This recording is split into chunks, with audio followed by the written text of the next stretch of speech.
One. Okay, I think we're recording. Welcome, ladies and gentlemen, to the K-Town Brothers podcast. I'm your co-host, Uncle Jew. This is my brother, Kobe Wan Shinobi. How y'all living today? We're back again, a little late. We missed a week or so. You know, I'm realizing that every time we take vacations, it's on the week we're supposed to fucking podcast. Yeah, I kind of noticed that. That's all right though. Uh-oh, you froze.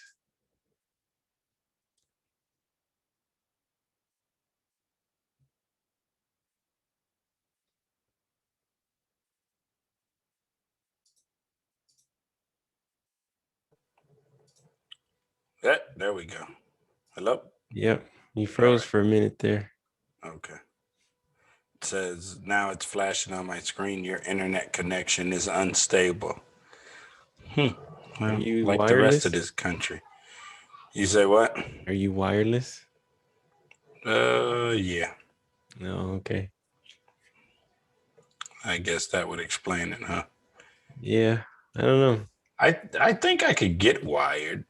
I got a wire here. Yeah, I yeah, all mean, you gotta do is run one. You can get them pretty long. right? Yeah. No, we got a super duper long one.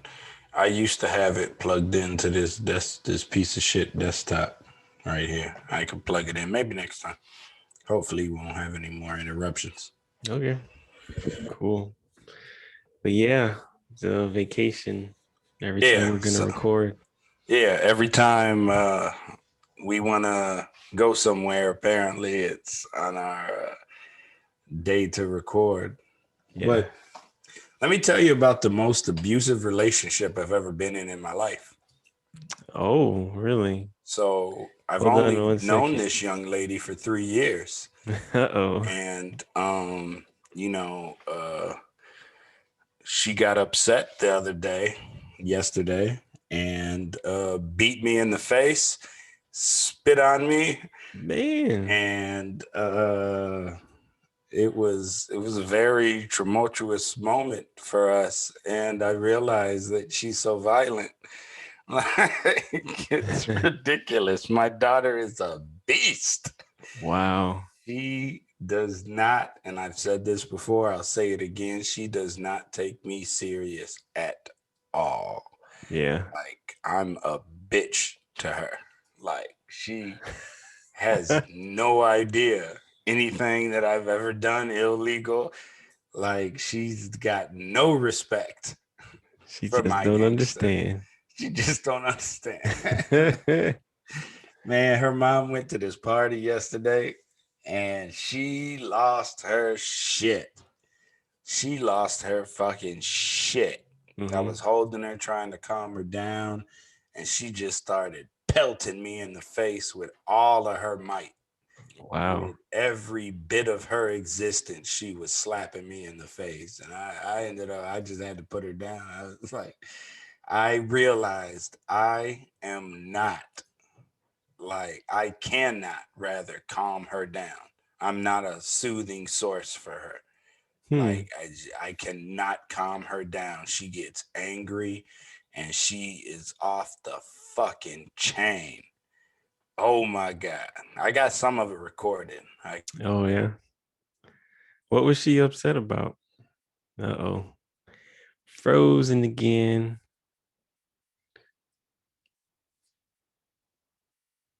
was again. Oh, there you go. Yeah, it's back now. All right. Do you I got hope that it don't. cable Hold handy? on real quick. Yeah, let me check.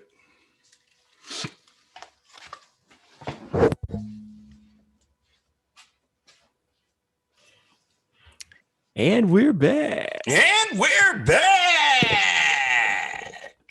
My daughter beats me. All right. So yeah, she got pissed, man. She was upset. I I was gonna thought she was ask you. having like a fucking panic attack or something at one moment because she was doing, like, when I was holding her and mom walked out the door because she was Mhm. bitching before her mom left, and I was holding her, and before her mom, or when her mom walked out the door, she started doing this shit with her eyes. She was like,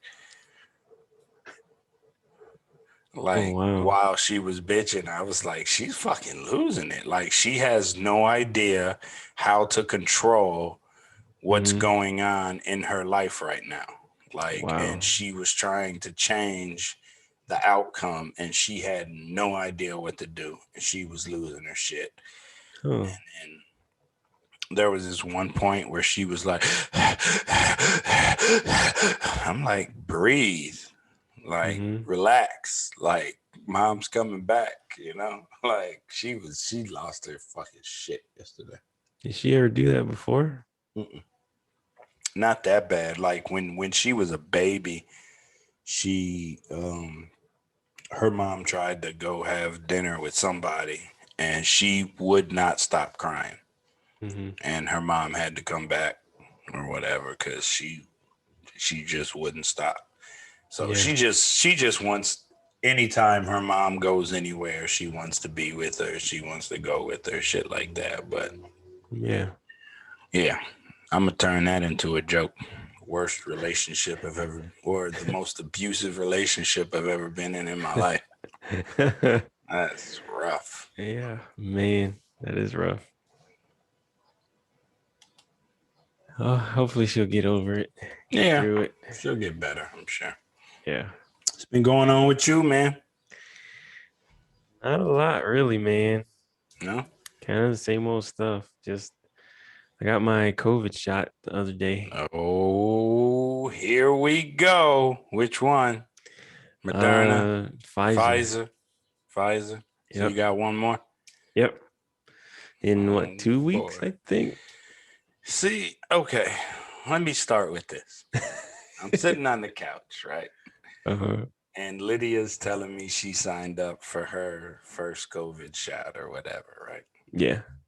And I was like, oh, okay. And then she said, she's like, oh, I'm gonna sign Donovan up for when he comes back in June, because he just got back on campus yesterday.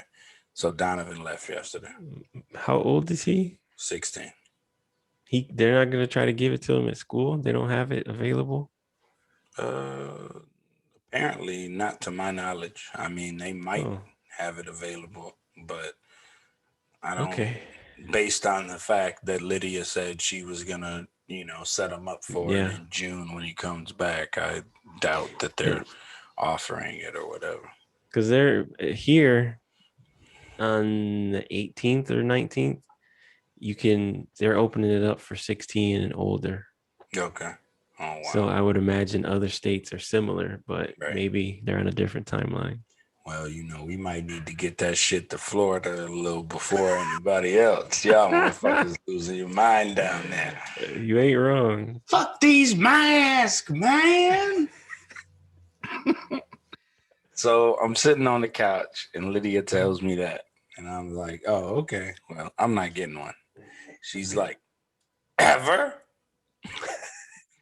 I'm like, oh, like, I'm good. Like, they look, man, somebody took that Johnson and Johnson the other day and the fucking skin on his legs peeled off. Yo, what the I fuck? didn't hear about that. Where'd you You hear didn't hear about that? about that one? Google it. No.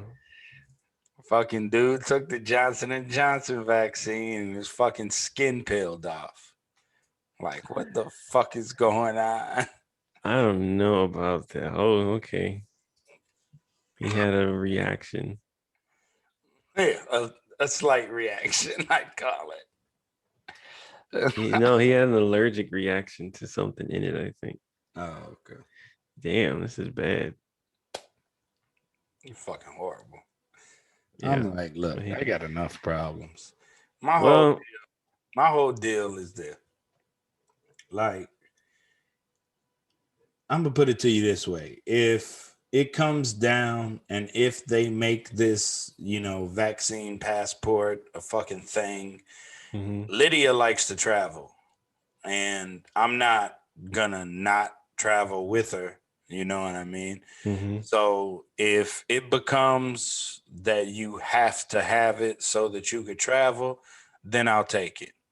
But until then, look, man, the fucking government fucking lies too much. This shit has it's been developed entirely too fast. Like I need, you know, 800 million people to take it before me. Like, Hmm. as far as I'm concerned, I need a couple years. Like, but I don't know. Like, I'm just not, it's not my thing. Like, I don't get the flu vaccine every year because they don't know which one is fucking active ever. Yeah. Like, so it's like, and then I just heard the other day that, okay, so the cool parts about the vaccine to me, it's supposed to be like 90% effective, right? Hmm. So, and which is stupid, like, because the first shot is supposed to be like 80% effective, and then you get the second shot, and then it's like 90% effective for, not being able to get it. And then this is the coolest part is that it's supposed to be like 70% effective with not being able to pass it on. So you couldn't get it and give it to somebody else and Yeah. you still not get it. So it's supposed to be effective that way too. So that's cool. But I don't know, man. Like the government just fucking lies too much for No, me. I know. I'm I done feel with you. these niggas, man. These So motherfuckers ain't so shit. let's talk about the effectiveness first. Because Okay. I learned something about this the other day I didn't realize. Because I did before I finally went to get it. I've read like everything that I wanted to make sure I knew before I Okay. made a final decision. Okay. So the Yeah, if you got it, effectiveness, I for damn sure know you did some sort of fucking research. yeah, I did. Because same thing. I don't trust these people. If you making money off of me, Right. I have a reason to not trust you. Right. Real talk. So the way the effectiveness works, because the thing I didn't understand is why is the Pfizer, I think, is like 96%, the Moderna is like 94% effective, and the Johnson and Johnson one is 65% effective. Who And the I'm like, fuck why is there makes such a that? big difference? Jesus Christ. So the reason there's a difference is because of the way clinical trials work. And the way it works is that they take a number of people and then they have like the people who take the vaccine, and then they have the placebo people, Mhm. and then they give, you know, however they split that out. I think it's Yeah. usually like 50-50, but I'm not sure. But anyway, Double they have the two blind study groups. shit. Yeah. And so then, in this case, I don't know if they were actually exposed to the virus or how, but they were all similarly exposed to the virus, supposedly. Hmm. And so then the percentage is the number of people who, you know, or it's the number of people who got the virus that didn't get sick, or I'm sorry, who got the vaccine that didn't get sick. Okay. And I think between the Moderna and the Pfizer study, it was not the same number of people. It was close. Like one was like 2,000, 20,000 or something. The other one was like 15,000 or something. So I think it wasn't exactly the same number of people. So Out of it's the same amount of people though? no, the same total amount. They didn't have the same total amount. Okay. Like the test pool for one was a little bit bigger than the other one. Okay. And then for the Johnson and Johnson one, that had um a different number of people also. But one of the things to realize is that the percentage was higher or lower for the people, because it was like what 60% effective or Yeah. whatever. Yeah. It's supposed to be trash, basically. Well, the difference though is that whenever they did that test, we were in a more because I don't think they didn't expose these people to coronavirus. They just let them go out and live their Oh, life. okay. And live the life. So Right. So that's for gonna the change the stats. yeah. And for Johnson and Johnson though, we were in a worse part of the upcycle. There Okay. was a lot more people out in the wild that were sick. So that's probably in part why the Johnson and Johnson one was less effective because we were in the middle of like one of the bad parts of it where it was just going up really fast. Okay. So that's part of the reason why the numbers are different. But generally speaking, they're all pretty close to, the same effectiveness, give or take. Okay. Specifically, do you know how the virus or the vaccine works for No, the no, I don't. Pfizer and the Moderna one, at least for sure? No, no, I don't. So like a lot of times when you get like the flu vaccine, they're injecting like either a weakened virus Hmm. or a dead virus. Okay. And your body learns how to make antibodies by looking at that. Okay. What the Pfizer and the Moderna vaccines do is they have getting injected with messenger RNA, mRNA, and that's like Heard sort of this. like a little chunk of the DNA Hmm. of the coronavirus, and specifically, it's for the. Have you heard anybody talk about the spike protein? I've heard the term It's sort once of or like, twice. yeah, it's sort of like you know how like cells and viruses, they're all like little blobs, and sometimes they have Yeah. shit sticking out of them and stuff. Right. Well, the coronavirus is sort of like a ball, and it's got these sticks that sort of come out of it, and on the end of each stick is like a little pointy ball thing, Hmm.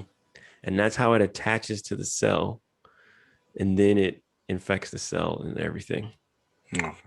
And so what this vaccine does is it's just the DNA for that spiky part that attaches to the cell. Okay. So that's the only thing that your body needs to learn how to Fight. identify. All right. Yeah. Identify. Okay. So if it learns how to kill that, then hypothetically the coronavirus can't attach to any of your cells. And Mm. so it just gets flushed out of your body. So it cuts its legs off. Basically, yeah. It doesn't Okay. kill it per se. Right. Yeah. It So that all of that, so aims. that's part of the reason why it didn't take them as long to develop this vaccine, because Okay. it's not actually killing the virus per se. Okay. And they're not having to make sure that they inject people with the virus. Well, we got to make sure it's dead enough. Like, that's kind of more cumbersome and stuff. Let me ask you this. I heard, or whatever, I was watching a video or some shit like that. Like, Hmm. and supposedly the Pfizer and the Moderna are like only good for like 6 months.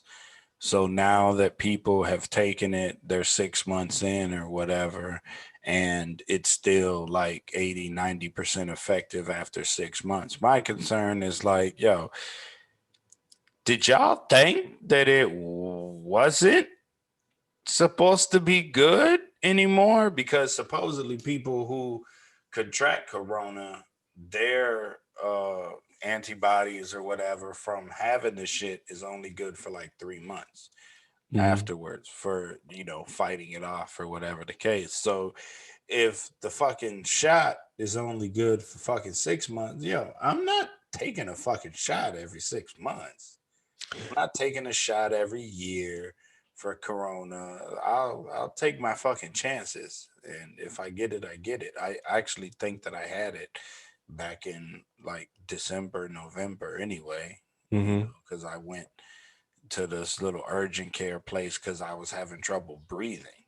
Yeah. Like, and they tested me for the flu, and I did not have the flu, and they didn't know what it was, so they just gave me some of the, the shit, whatever Hmm. it's called, and I basically had to go home and breathe it out. Did you have any other symptoms though? I had body aches and fever. Oh, okay. Maybe you did. Yeah. So, but that was before, it was a thing for real. So I don't know. That's suspect to me, because I've never had the flu and couldn't breathe before. Hmm. So I kind of feel like I had it, but I don't fucking know. Yeah. But my whole thing, if these motherfuckers look, I thought vaccines were like the measles and mumps. You get them, you get the vaccine, and you don't got to worry about that shit. You know, but I've heard cases of people getting the vaccine and still contracting fucking corona. Of course, I've heard all of the bad things about Yeah. it. But to me, it's just I don't know, man. Like they keep it. I don't Yeah. really want to fuck with that shit. Well, part of the thing with the, I mean, that's something I was thinking about too with the 6 month Mhm. effectiveness. Yeah. Um, Part of it is that, so if we can get to the point where the total number of people who have coronavirus is low enough, Right. and if we can be lucky enough that people will be sort of aware of it and like not go to work when they know they're fucking sick type deal, Mhm. Right. or if people can get tested to know, like, you go to the doctor, they got like a 10-minute test they could give everyone. Right. If we can keep the total number of people low enough and be able to diagnose it quickly, We get then we herd don't have to, immunity, right? huh? We get herd immunity, can we? Yeah, because there won't, well, that's not exactly the same thing, but it'll be contained. Okay. So between the number of people who are, still, they have still a good um, immunity, Immune system or and whatever. just the fact that it's not floating around very often, very much in the general public, we can get to a point where it'll be safe. So maybe for the next year and a half, maybe people need to get, a couple shots just to get it all out of Get the through it. environment. And then once that's done, then it won't be as much of a big deal. Right. Well, I don't know, man. Yeah. Well, I mean, Like I mean, I'll take it if I have to. I'll put it that way. well, Like, it is free. oh, Well, that's another free. fucking problem. I mean, it's not free. These They're motherfuckers are getting giving this paid. shit out. They're still Like, getting paid though. oh, I know they're getting paid. They're These just getting paid motherfuckers by the cutting government. fucking $1 trillion checks like it's fucking, like they handing out Subway sandwiches and shit. Like, Uh-huh. motherfuckers just keep cutting $1 trillion checks. But Yeah. so I know it ain't free. I know the motherfuckers getting paid for developing a fucking vaccine that goddamn quick. So Yeah. somebody's getting paid. If anything, we've learned is that billionaires apparently never lose money because during this Yep. corona shit, they have made almost more money than they ever have before, and that's a little confusing Mm-hmm. outside of my knowledge base of how economics works or the economy works and shit like that. I Yeah. don't understand how these motherfuckers making more money, but they are. Whatever, congratulations. But it's these motherfuckers, these motherfuckers. Yep. It's fucking forever with them. Yeah. So I don't know.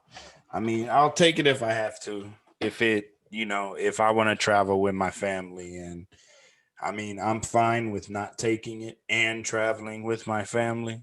Mm-hmm. Um, because I'm not really worried about it. I mean, look, I live in Chicago. Like, this is one of the most violent cities in the fucking world. I'm in the heart of the West Side. I take public transportation regularly. So it's kind of like I could get shot any fucking day, so Yeah. coronavirus can kiss my ass. Like, it's not what they thought it was, where it was going to wipe out 10% of the population. It's clearly not what they thought it was, because it's really not fucking with young people. It's really only, manhandling people with, what are they called? Morbidities. Morbidities. Yeah. Yeah. Co comorbidity. Comorbidity. Yeah, there you go. Yeah. It's really only fucking up people with, diabetes and obesity and shit like that. Not completely. There are people that are like athletes that have gotten fucked up. I haven't heard of any athletes that got fucked up I mean, off of you it. know, Like they haven't straight up. necessarily died, but they like get put on a ventilator. And getting put on Really? a ventilator is like Yeah, you can have that's next to long-term death. complications because of that. Yeah. Speaking of ventilators, man, shout out DMX. You hear? Yeah, I heard about that. Fuck, Um, man. in the beginning, they were trying to be like, "Oh, we don't know if he overdosed." I'm like, I know. I know he did. What the fuck? If you've seen that man in the last 10 years, Right. you Like know. that dude. Like I've been look, the two people who I've been anticipating hearing bad news for the last 2 decades Hmm. is Eminem and DMX. Yeah. Now, M has been sober for, I think he's going on like something 15 years or something like that. Uh-huh. So, but when them motherfuckers go back, whenever they, what's it called? When you relapse. Relapse. Whenever Yeah. you relapse, them motherfuckers be going in. D, like, he's been, and I read his book, like, dude's had a horrible life, man. Like, Yeah. outside of all of the fame and stuff that he did obtain. Even when you listen to his, I'm assuming ex-wife, pretty sure they're divorced. His ex-wife talk about him like he didn't know how to receive all of the love he was getting whenever, Hmm. and like whenever he was in his prime, and he used to literally walk around with 3 or 4 pit bulls just to keep people away from him. Yeah. That was the only reason he would walk with them so that nobody would get near him, Hmm. literally. Yeah. Like, so, I mean, dude's had a rough life. I was anticipating his transition, into the afterlife or whatever this, in the last day, but supposedly he's off the ventilator. He's breathing by himself. So Oh, okay. it was just a heart attack. And, Yeah. of course, his lawyer was, just confirmed the heart attack, didn't talk Yeah. about, what caused this, didn't talk about the cocaine that caused the fucking heart attack. Yeah. But, that's the world that we live in, right? Like everybody wants to spin shit. I'm sure if X told the story, he would, be like, yeah, dog, fucking snorted some coke, fucking had a heart attack, man. Hmm. Like, it's, I don't know. But shout out to DMX. Prayers out to you, brother. Yeah. I love that dude. He's 50, man. Yeah, man. Getting up there. All my favorite rappers are in their late 40s and 50s. Hmm. Oh, while we're on the case of statistics, kind of, sort of, with this COVID shit, right? Hmm. I heard a statistic on Bill Maher, and he was saying that 72% of all millennials want to be like YouTube stars or social media stars. How the fuck do they come up with these goddamn statistics? Oh, by doing surveys. 72%. Right. They survey what? First of all, the fuck, who takes surveys? First of all. Secondly, of the people that take surveys, what? 100 people take a survey, and 72 of them, 100 millennials take a fucking survey, and 72 of them say that they want to be social media stars. Now, 72% of all millennials want to be YouTube stars?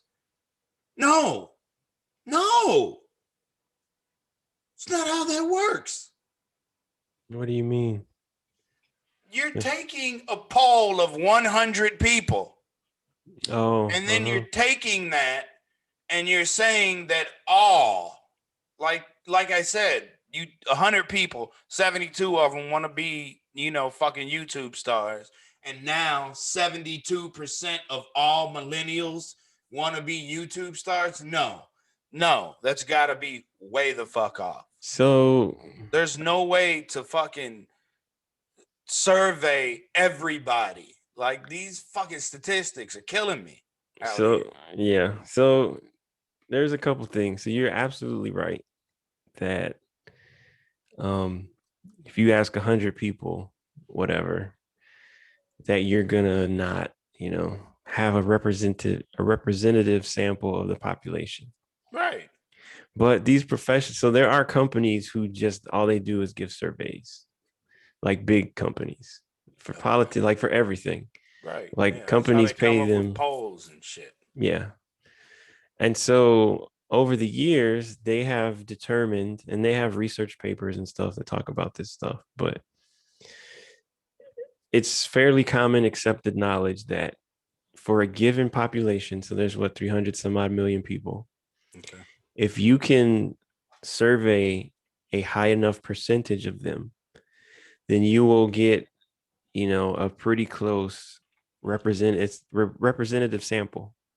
If you have a representative sample of the whole population, you don't really need to survey the whole population, because generally speaking, because of just math, you will be within a certain number, like maybe plus or minus 5% or something like that. And You if you think that's the actually only look at the raw discrepancy? data of their surveys, they always usually tell this stuff like plus or minus how many percent, yada, yada, yada. Oh, But when okay. they talk about it on the news, they just say, They don't ever say that, right? yeah, because Plus or they're just minus summarizing shit. X amount of percent. I would be more comfortable if, somebody gave a statistic and then Yeah. said, give or take 5% of the population. Okay, fine. Yeah. Like, but for you to just fuck 72%, shut up. It's probably something more like 57, percent Yeah. or something like that of everybody. But that shit be pissing me off. Motherfuckers just spit out statistics for no fucking reason for shit. It's Yeah. like, bro, 92% of all people don't jerk off to fucking, whatever, stepmom porn, that seemed to apparently Yeah. become so popular during COVID. Like, Well, who, what percentage of people have a stepmom they want to fuck anyway? I don't know. That's a good I'm just question. saying. I'm just saying. I'm just saying. Why are we making so much porn about stepmoms? That's all I'm saying. What fucking But we could percentage of talk people? about that too. Did we talk about that before? I don't think so. I don't know. So, Maybe. well, first of all, like you were saying, like the devil's really in the details, Okay. because like there are some bullshit ass statistic companies out there too. And occasionally Gotta be. you'll see a story, like especially like on Fox News, No. they're really bad about cherry picking some bullshit. Yeah. And 90% of all millennials are gay now. Right. Like for real? Like Really? no, they asked like 90% of us? 60 Really? people.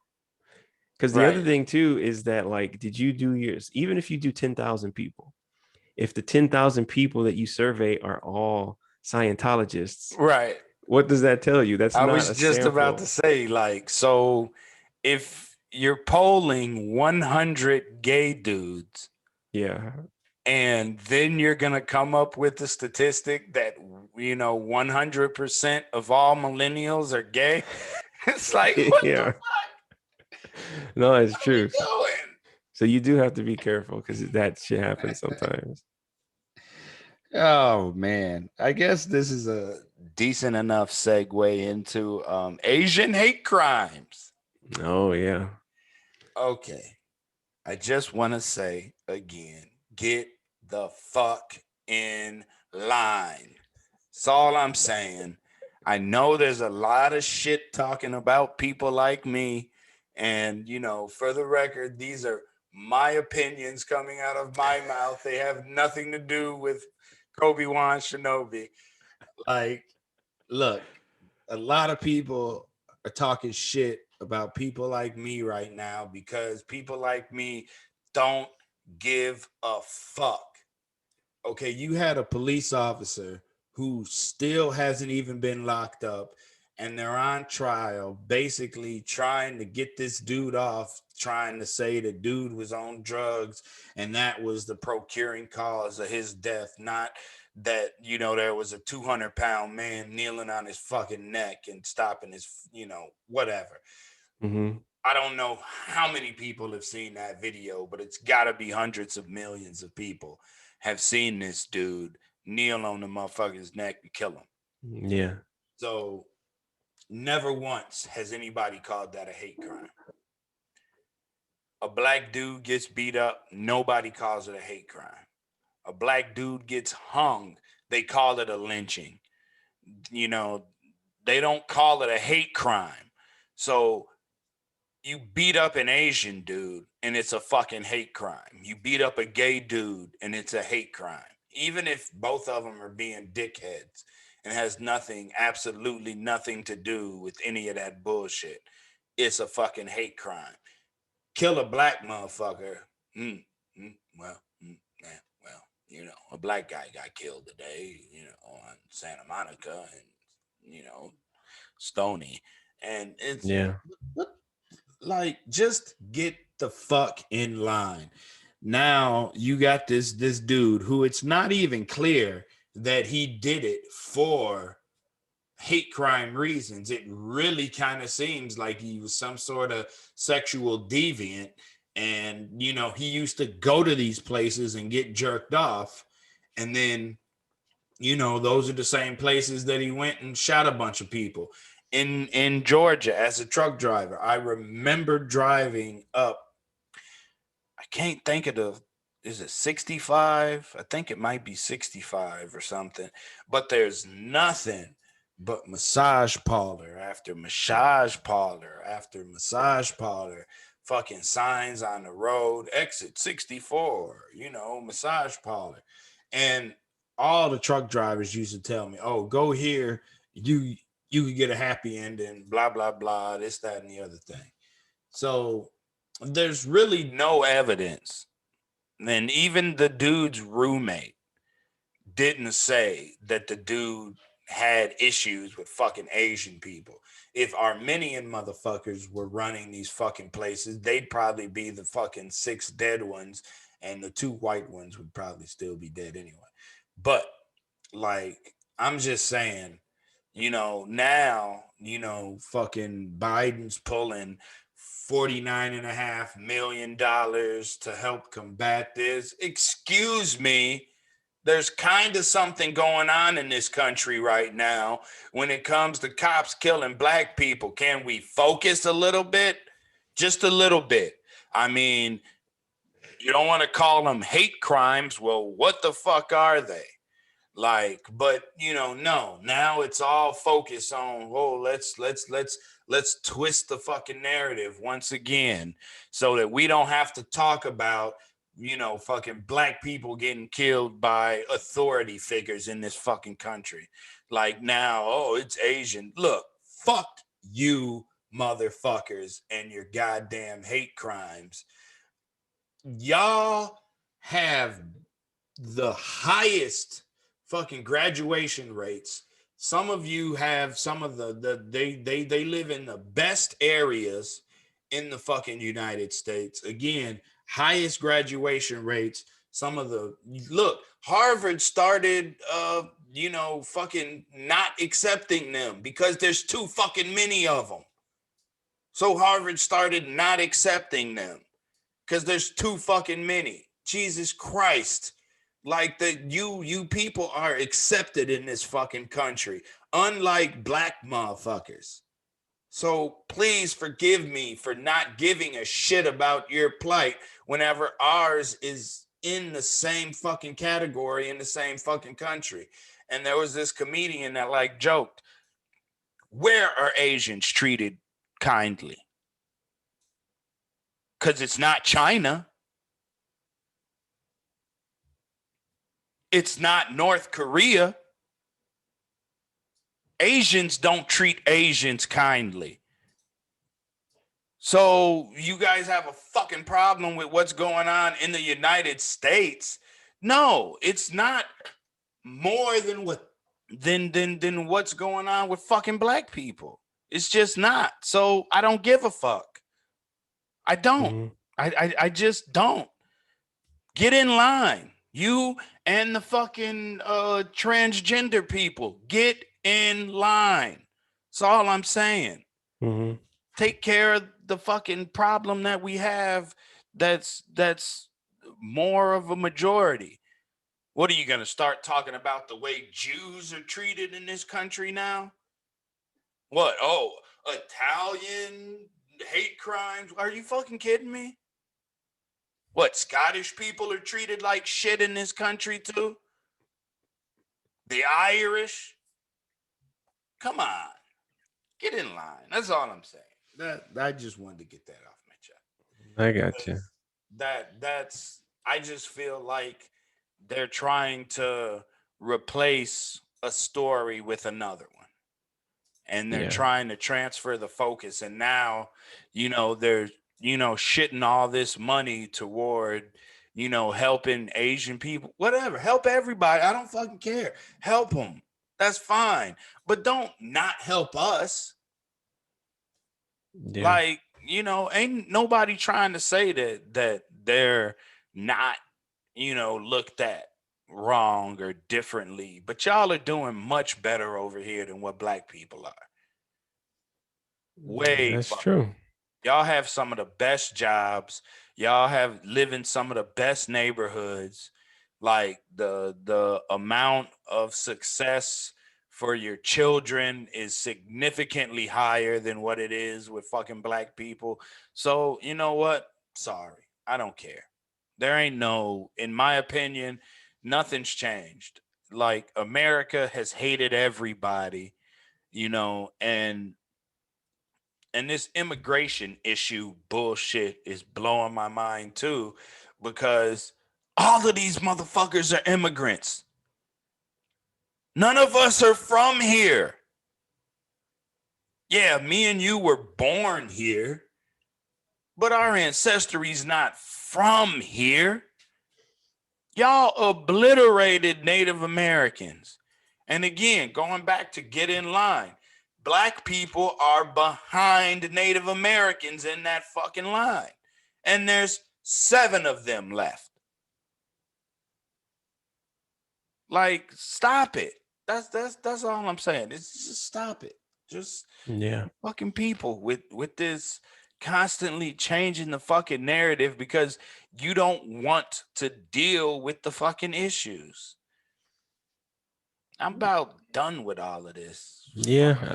I America. mean, I won't even tell anybody that I'm American anymore. mm-hmm. I'm not proud of that. Yeah.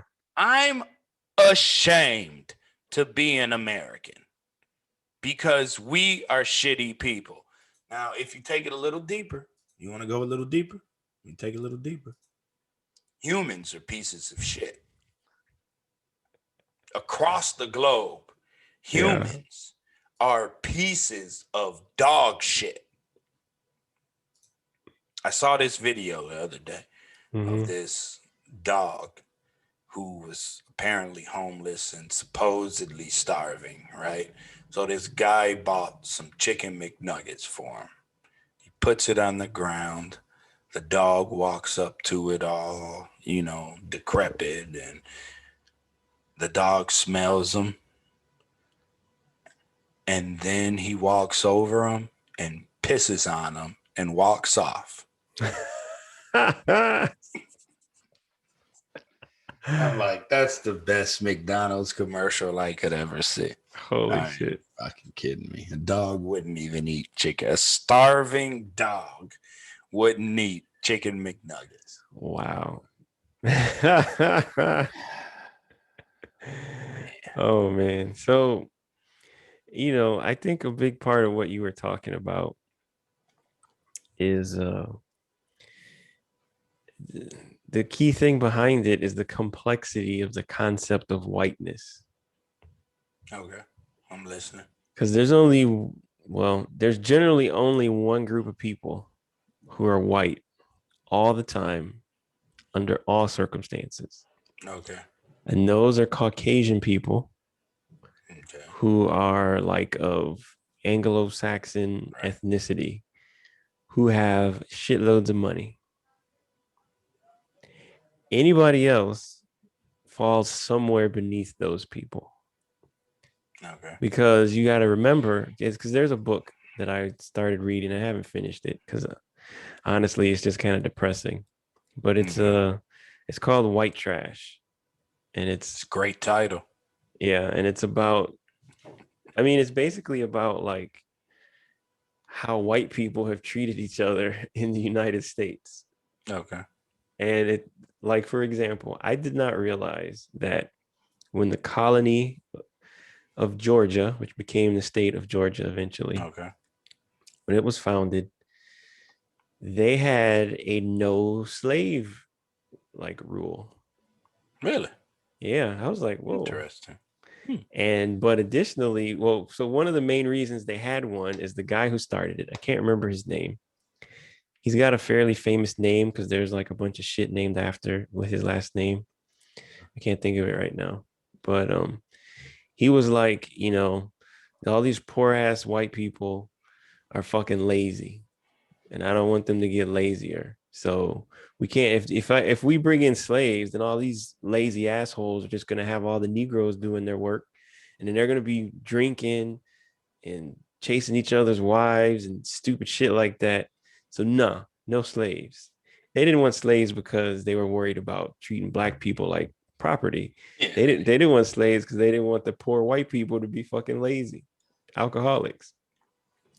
I was like, damn, that's an interesting kind of a nuance. And That's some so like next level racism, though. You don't even give a fuck about, you just don't want to bring in slaves so that the whites become more alcoholics and shit like that. but not just whites, the dirty whites, the poor, Yeah. stupid, Right. you know, I mean, they're those. all poor and stupid to me, but I Yeah. understand what you're saying. Yeah. So, I mean, even amongst white people, they don't the only time pretty much all white people are sort of treated on the same level Hmm. is whenever there's a group of non-white people around. Mm. Otherwise, when it's just Okay. white people, they still put each other into like these little subcategories of like the good people and everybody else who's a piece of shit kind of a deal. And that's funny because Andrew Schultz was joking about how nice is it or how nice is it to be white and not have to help your own kind? Because white people are not obligated to help other white people. The only Yeah. caveat that I saw in his argument was, but when they do help somebody, it's a white person. Yeah. So though they don't feel obligated to help other white people, just because of how they say that, like, violence and crime is all Hmm. based off of where you live and who you live by. Yeah. And most white people live with white people, black people, Asians, blah Hmm. blah blah, right?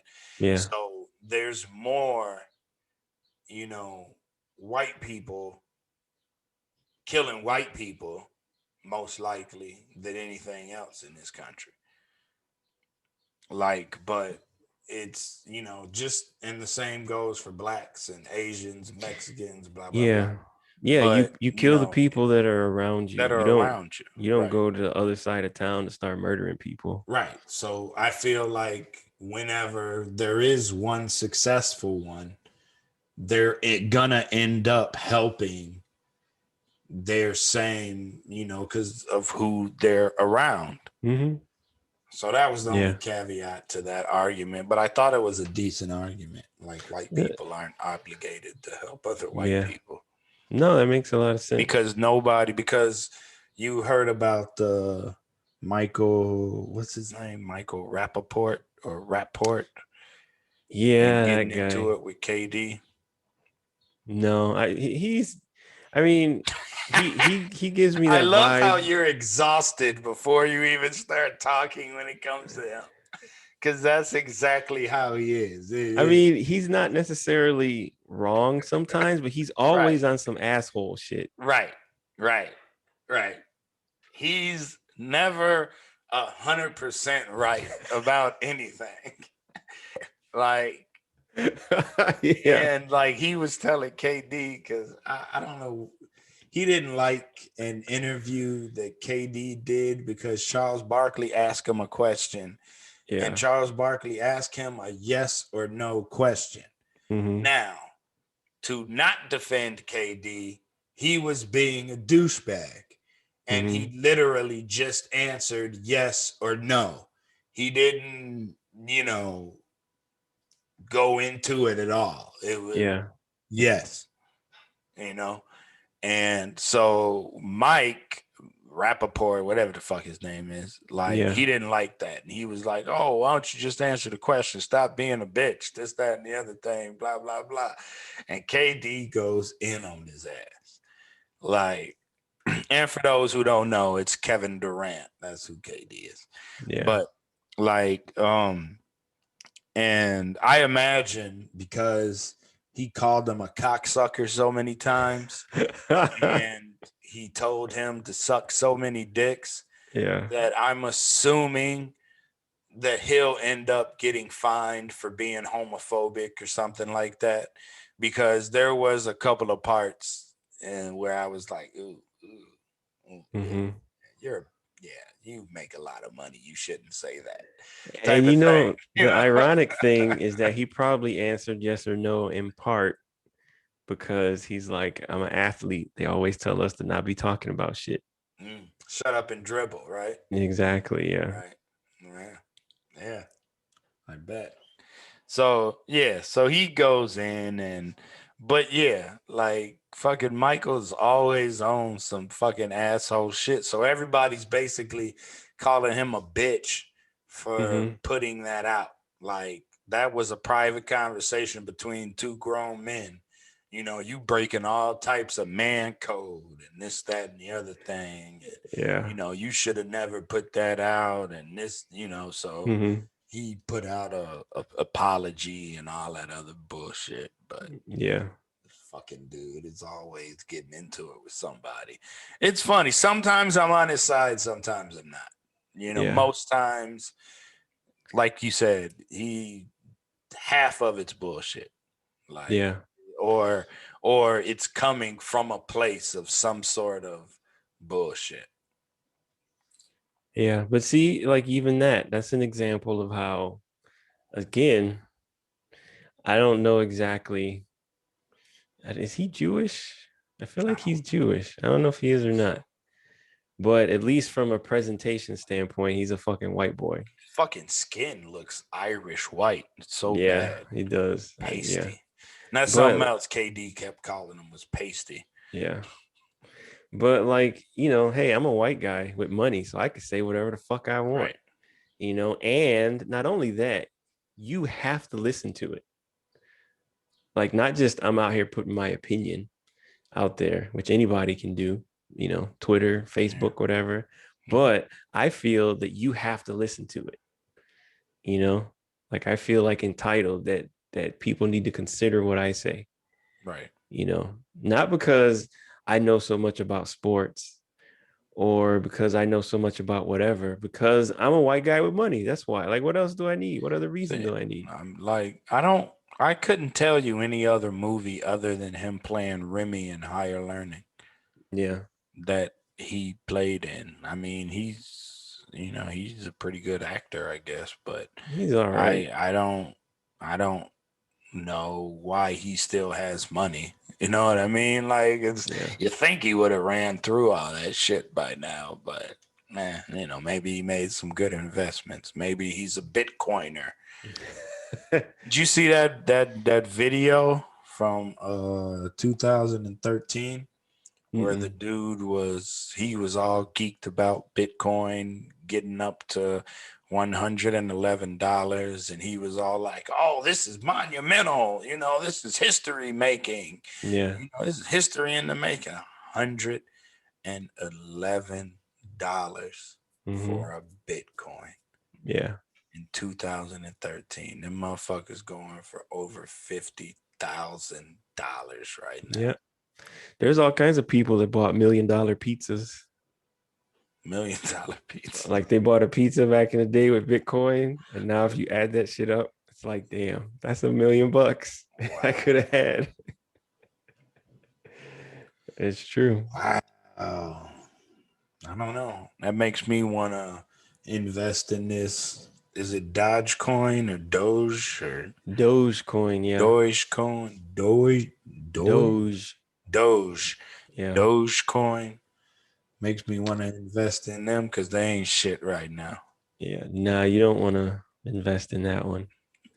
That one's, I mean, there's a whole conversation, but I don't know. I don't know a whole lot about yeah, the cryptocurrency shit, and I don't really listen to too many people that know a lot about it. yeah, So I don't really know anything like when it comes to crypto. But yeah. I spent a solid month just deep diving into all the whole thing, mhm. and I'm just exhausted. Like there's just Okay, Jesus, there's so much to know. And just like if you want to know the thing that you need to know, if you ever feel like you want to buy some cryptocurrency, mhm. buy some Bitcoin or buy Ethereum. Otherwise, I heard don't about bother. it too. Yeah. Okay. Otherwise, don't bother. All the rest of them, sure, a lot of them could be the next big thing, but a lot of them also could be worthless. So, there's a lot of bullshit. You know that whole saying dad used to say, anytime somebody tells you something's complicated, that means there's bullshit That means a involved. certain amount of bullshit involved. There's a I'll never shitload forget of that. Yeah. actually cryptocurrency as a whole, most of cryptocurrency is bullshit. Okay. You know, these people who are upset about like American money not being on the gold standard, Right. cryptocurrency is a million times worse than that. It's gotta be. It's literally Yeah. invented. Yeah. Like I don't know. So NTFs, That's stupid. it's killing me. It's So fucking actually, killing me. so let's talk Like about that. Do you understand what non-fungible tokens are in NFTs? not exactly, but I understand that it's like okay, here are the two stories that fucking pissed me off. This fucking Jack Dorsey Yeah, the selling Twitter his guy. first tweet Yep. that literally said, "Hey, just setting up my Twitter account" or something like that. Right? Yeah. And it's I don't get it. It's digital. You could take a screenshot of that shit and you have it. It like I get the Mona Lisa, though it's not a great painting in my opinion. You Hmm. know, I get that it's the only one, right? Yeah. And that it's really popular. So it's the only one. So if you have a painting on your wall, you know, whether it's Mona Lisa or some $22 painting, right? It's still like the only one. So that's where the value would start to come in. Hmm.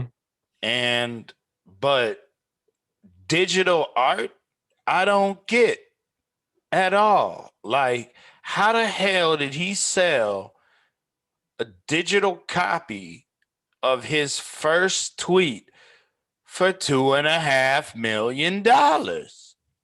That's what? And then there was somebody else that just they sold it for like $126,000. It was a Hmm. rapper or something. So, but anyway, it Yeah. like it's no. So I don't really get it. Like I just was shaking my head at it because it's like these motherfuckers just keep coming up with new ways for rich people to make money. I don't fucking understand it I mean, because I don't see how it has that value. you do understand it. What you said is the Okay. nugget. That's the Okay. nugget, honestly. Okay. But there is some technical merit here. So there's two things to know that are sort of different, but they're related. And you've probably heard of both of them. You've heard of cryptocurrency, Mm-hmm. and you've probably heard the word blockchain. Yeah. So blockchain is a ledger, and a Okay. ledger is just like, Yeah, you just keep track of numbers. yeah. It's like an accounting So thing. right. So a blockchain is a ledger that you can create on a computer, and it can't be changed. So that's the Okay. whole gimmick behind Bitcoin. So Bitcoin is like there's like a, and this is like there's okay. So in the very beginning, there's like a file. It has a bunch of numbers and stuff in it, and that's called the Bitcoin ledger. Okay, Okay. and it has a list of every single Bitcoin that has ever been discovered Okay. and who owns it. Okay, All right. and because of the way that the algorithms and stuff are all set up with the way Bitcoin works Mm-hmm. and the way that transactions are forced to take place, you cannot fake anything on the ledger. You cannot remove anything. You can only add things, and you cannot fake entries with an asterisk. Technically, there are ways that you can, but I'm sure it there have it to it be. involves lots of people collaborating, and because money's involved, you're not necessarily going to get a lot of people to collaborate. Okay. It'd have to And be a conspiracy, right, basically. right. But for the most part, it's not changeable. So Okay. you have Bitcoin number one, and I have Bitcoin number two. Mm-hmm. If we both give our Bitcoin to your daughter, then the ledger gets updated and it says I take away the Bitcoin from Juber and I take away from Colby and I give it to the little girl. Right. So then, that is there forever and it cannot be changed. Okay. So if, like, let's say the federal government decides that they want to have a blockchain to keep track of stuff, and that this is the official, same way in your house, you have like a checkbook. This is the Right. official checkbook. You can copy what's in the checkbook on your own and do your own stuff on your own spreadsheet or whatever. Right. But the official checkbook, the one that's in the book with the actual checks, that's like your official ledger for your account. Right. That's the go-to. Right. So in the same way, in order for blockchain to not be bullshit, the only thing that needs to happen is that someone with authority needs to say, this is the official blockchain. This is the official ledger for whatever transactions we're talking about. And this is what we're going to use to say who owns what. So then, Okay. hypothetically, in the future, we could have like a national, like every state or every county could have like a deed blockchain ledger. Okay. And they just take for every entry on that ledger, they say, okay, here's Julian's house, and he's on entry number 789. And so, forever going forward, whenever you sell your house to someone else, entry number 789 gets updated and the name gets changed. And, the way it works, like it can only be updated if you're there and the other person is there and you both put in like your little key or password type deal or whatever. Right. So, nobody can steal your house. And, once it's sold, then it's sold. The other thing, too, is that because of the way you can't change the ledger, Right. you can make transactions so that you can't really uh, cheat people, because the ledger will say, okay, the guy that wants to buy your house has sent you the money, and now the ledger shows that the money is in your account. So now you can't say that you never received the money. Okay. So if you try to, you go to court and they're like, nope, Right. you were lying, because the ledger, again, it's all based on the fact that the ledger cannot be forged. That's the power of using blockchain. Even though it's digital. Yeah, because it's all based on like fancy, complicated math. Like But there, there's not somebody who could just hack that shit. no, because the numbers and stuff that it uses are just Like there are more, the way that they set up the algorithms and stuff, there are more numbers on this number line than there are stars in the universe that we know of. Like Jesus. these are just Fuck. huge, enormous numbers. That's another reason why you can't really hack it. It might literally take you Ah, 50,000 right, years. right. It would take you a lifetime to Right. guess the, whatever, 300 million number. Exactly. Oh. And so, yeah, like it's not practical. Like it technically can be hacked, but nobody's going to live for 1,000 So years or whatever. this is slightly off subject, but is that the same concept that like keeps people from just emptying bank accounts? Like, how are banks with all this digital money shit? Like, how is that secured? Because I never understood, like, what would stop some, super geek in a basement from just, taking $100 from everybody that has a Bank of America account? Like how? So, like, I guess I don't understand. I mean, I clearly don't understand hacking, but Yeah. like it's like what else can't be hacked other than, like this ledger? I mean, obviously, theoretically it can be hacked, but Hmm. the likelihood of it is, shit to none. So is that the same kind of thing with banks and how that works, or is that a completely different thing? Not No, even. that's different because ultimately, when you put your money in a bank, so think of it like if you go to a website, right? Any Mhm. website you go to in the world, for the most part, Right. there's someone who has a password that gives them access to everything. Exactly. But it doesn't work that way with the blockchain. If it's set up correctly, you can obviously do whatever you want. But the way that the blockchain is natively set up is that the only person who has access, like whenever you sort of create like an account, you create a wallet, is what it is what Okay. it's called. And that's an address that can hold like whatever bitcoins or whatever Right. kind of coins or these NFTs or whatever, but it goes in a wallet. When you create that wallet, they give you like the password to it, and you're the only one who has it. If you lose that password, your money is just gone. It is literally impossible to retrieve. I've heard somebody say something that I didn't quite understand, but that just made it clear is that they had like a quarter of a Bitcoin Mm-hmm. on this computer. Yeah. And all the information was on this computer, and when they moved, their computer got stolen or something, and so it's just gone. Like that quarter of a Bitcoin, it's just gone. Yeah. They can't. There's nothing they could do. Which Mm-hmm. I was like, how is there nothing they could do if this is your fucking Bitcoin? There's got to be a way for you to get it, but that's not the case apparently. Yeah.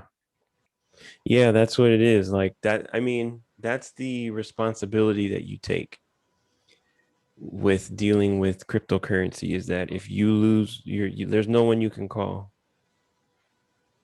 So if it Didn't once know you that. yeah, You forget that password, you're fucked, huh? you are. And there are people who have lost millions of dollars because they like lost their password and they just can't access it unless they can somehow one day magically find it like on a piece of paper or remember it or whatever. Right. They couldn't pay a hacker to hack their password. No, because it's the same deal. The person could try to hack it on their own, Okay. but they run into the Right. same problem. It would just take way too long. So how do how do these how are bitcoins mined then? How does that work? Because I've heard a Yeah. bunch of people say, "Oh, there's this company mining Bitcoin." It's like, Well, if there's only like 27,000 bitcoins, Hmm. then how the fuck are you mining anything? You're not finding bitcoins. They only made what, 27,000 of them or something like that.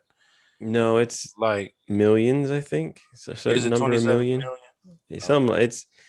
it's a number of millions. It's quite a few, but yeah, there's a Oh, finite okay. number of them. There's a limited number. Once those Right. are all found. So the way that works is it's set up. So at the very beginning, when you start a cryptocurrency of any kind, Mhm. you normally set it up so there's a concept called proof of work. Okay. And so basically to mine, so from a practical standpoint, see, this is all really complicated. No, and if you could just give me like a No, yeah, I am, but there's so streamline, many you know, pieces that are all related. Like, so it's it's okay. finding the bottom piece because it's all Okay. it's all kind of related in a circle. So it's hard to know exactly where to start, kind Ah, of I a got you. thing. I But got so to mine cryptocurrency, what you do is that you have to get like just a special program that's programmed for doing that. And then you run it on your computer. And normally it uses your video card. It doesn't have to, but normally it uses your video card specifically because video cards are designed to do like hundreds of things simultaneously. you. Okay. No, well, wait. Is this illegal to No, mine Bitcoin? nope, Okay. not at all. Oh, Well, all not in this country. I think in some weird countries they've made it illegal, right. Okay.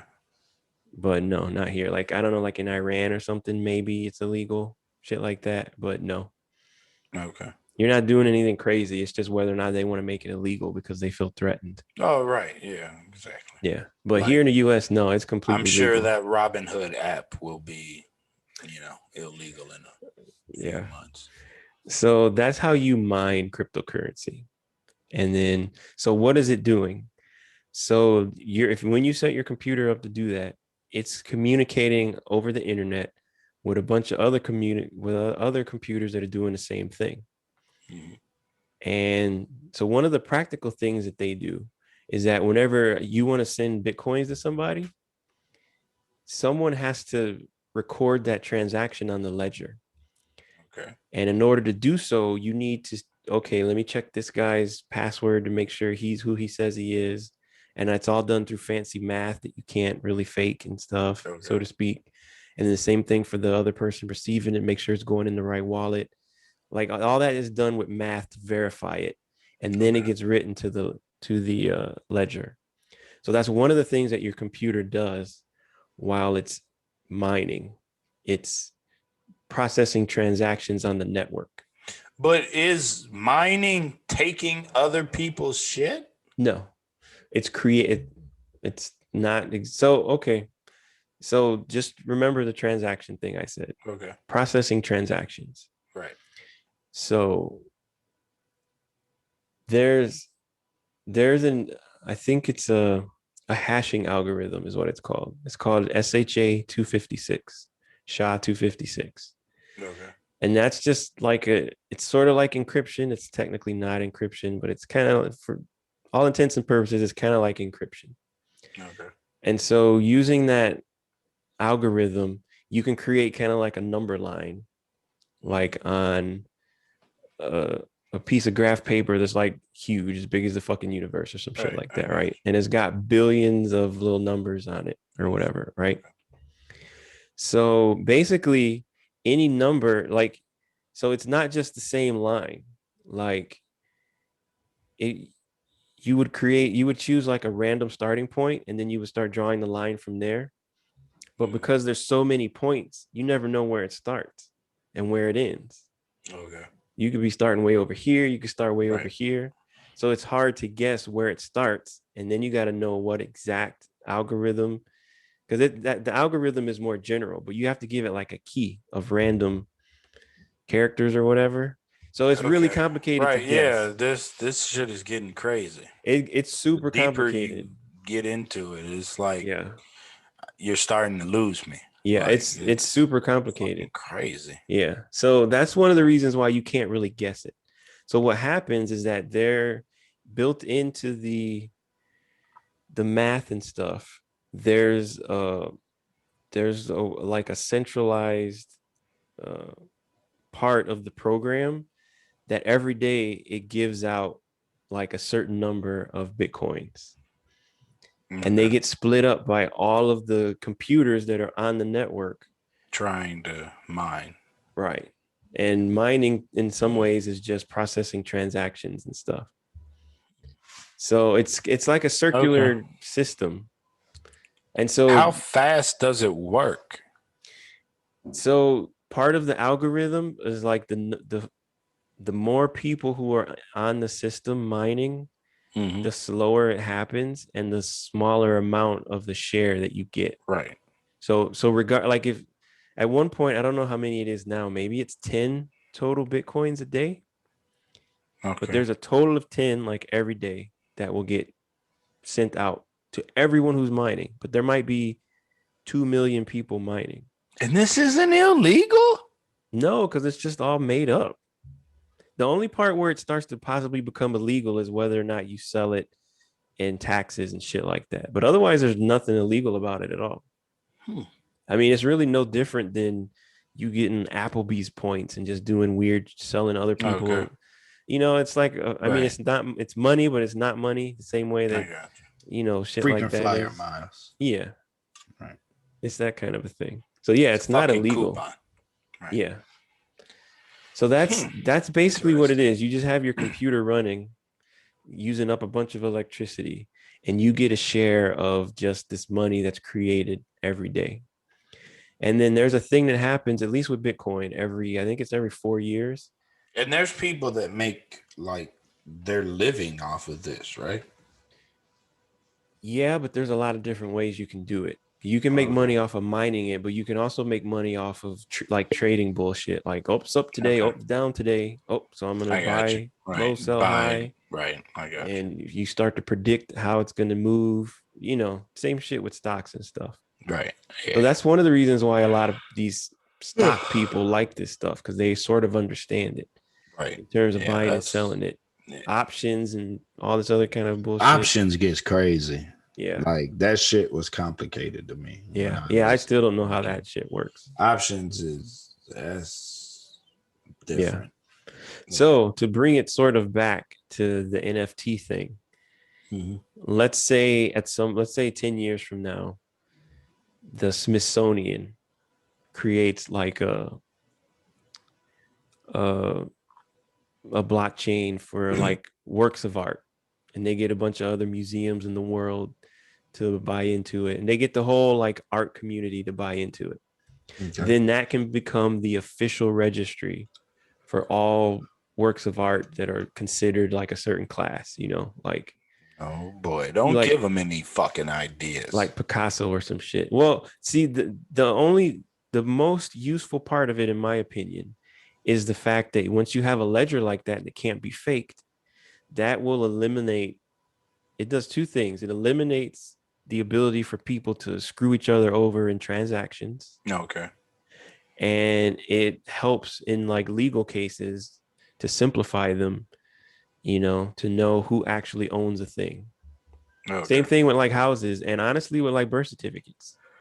Because if we can, like, let's just say there's like a little box, then you could scan your fingerprint and Mm-hmm. somehow it makes like a little number code of it, right? Right.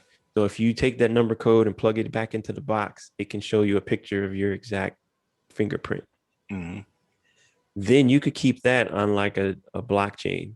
I'm not saying it's necessarily a good idea, Right. but it could be something that could help in like third world countries where people don't have birth certificates and they live way out in the middle of nowhere and shit Okay. like that. Right. So when people are born and stuff, they can have like their birth certificate and their little fingerprint and stuff put into like this blockchain.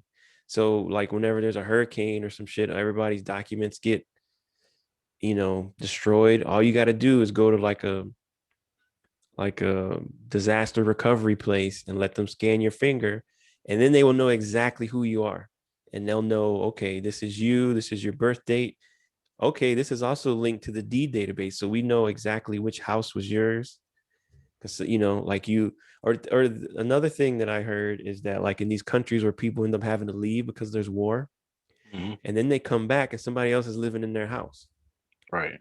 So if you had like a blockchain that had deeds on it, because Right. the other thing about that I didn't mention is that when you're doing all this blockchain, Bitcoin stuff, Right. everyone has access to the entire ledger. Okay. So To that's view another, it. well, it's a group process of updating it and Uh, evaluating it. Because that's okay. another part of it. Like there's a consensus thing. Yeah, Like like a majority of the computers on the network, sometimes they ask each other, like, hey, is this legit? Is this legit? And if enough of them don't say yes, then that's how it can tell that someone just tried to fake a transaction. So it throws it away. And so everyone has access to this. And so because of that, when you have a bigger group of people who are participating in this, then that makes it, still doesn't make it impossible, but it makes it a lot more difficult to either to fake stuff or to get people to conspire to, you know, because if you had like, they, what do they call it? There's a term for it, but you can have 51% control of the network. At that point, you could hypothetically take control of a blockchain and start doing crazy shit to it because Okay. it's not decentralized anymore. Once it's centralized like that, then you lose the entire point of using a blockchain. And that's something that we probably need to be careful of going forward, just because of the way we like to, billionaires like to, Right. you know, Control shit. yeah, they're already good at amassing all the money together. So if they at some point are able to control all the computers or most of the computers on the network, then they'll be able to defraud people and do all kinds of shit. So Yeah, that's I've the always reason why had. NFTs are kind of bullshit is because, okay, this piece of paper says that I own this guy's tweet, but what the fuck does that piece of paper mean? Unless I can take that piece of paper to court and somehow, for whatever reason, I don't know how it would even be useful. But if I can't use that piece of paper to prove that I own it, do the police care what that piece of paper says? It doesn't matter. Like I could go right now on Twitter and I could say, no, you don't. I own it. And if I got enough people just on the internet to believe that I owned it instead, what are you gonna do? Who are you gonna call? You're gonna call the police? Like, what's gonna happen? Like, you know, unless there's some type of enforcement behind it, it doesn't mean anything. Interesting. But one day maybe we will start using blockchains for stuff. I mean, I don't know. Everything can be corrupted, right? Yeah. So I've just always wondered, like, how bank accounts remain safe for the most part. Like, because you would think, honestly, if whatever, I don't know what it would even be called, defrauding, bank accounts or defrauding the bank or something. I Yeah. don't even, if that was that easy, niggas would be doing it. And by niggas, I mean like hood niggas. Yeah. Not them, fancy Silicon Valley niggas. I'm talking like hood niggas would be doing it. Yeah. They already cracking cards, as they call it. And I'm sure that's from what I understand about card cracking, it's somebody's got to know what they're doing.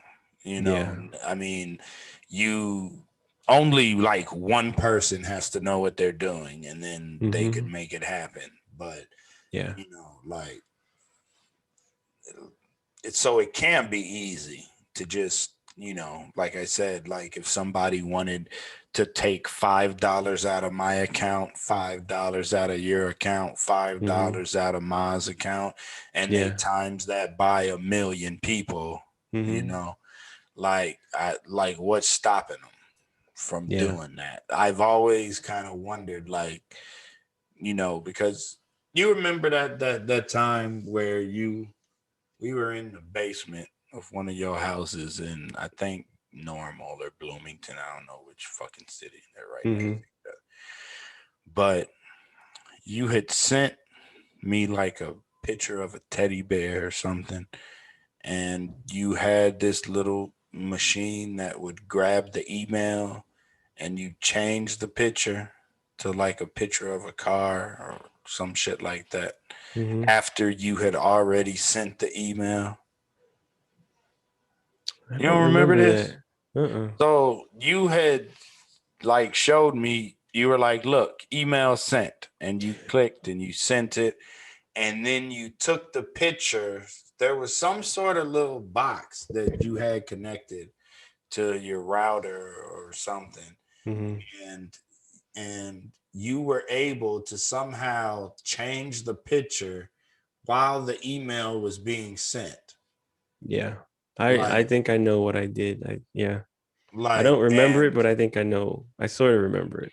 that has forever fucked me up with like, because it's like, if you can do that, like there's no such thing as cybersecurity. Like, there's no such thing as security.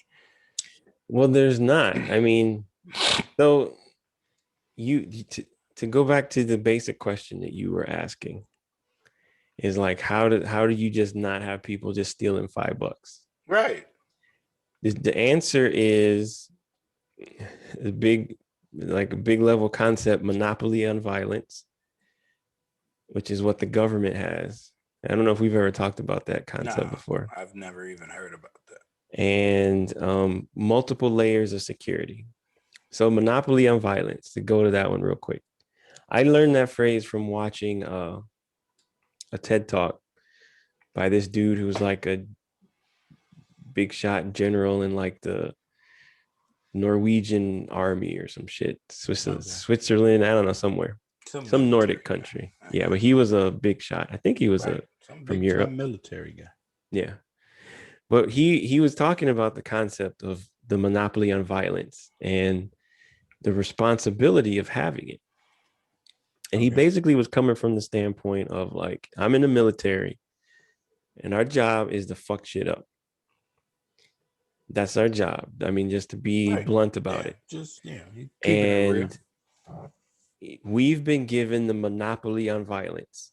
So our society has said nobody else is allowed to fuck people up but the But the military and like military. the police. Right. For anyone else, It's wrong. yeah. And you'll like get fucked up. Right. And so like that concept of everyone else in a society, whether or not they do it consciously or subconsciously, deciding to remove it's like, imagine that everybody has a coin that says like I can hurt people. And we all take those coins and mail them to the same person or the same group of Me. people. Yeah. Like conceptually, that's what it means. It means that for most people in society, we have removed that off the table of the ways that we are going to allow ourselves to resolve disputes. Okay. And um we delegate our portion of that to like the military and the police. And so because of that, that's why, that's how you, because think about it.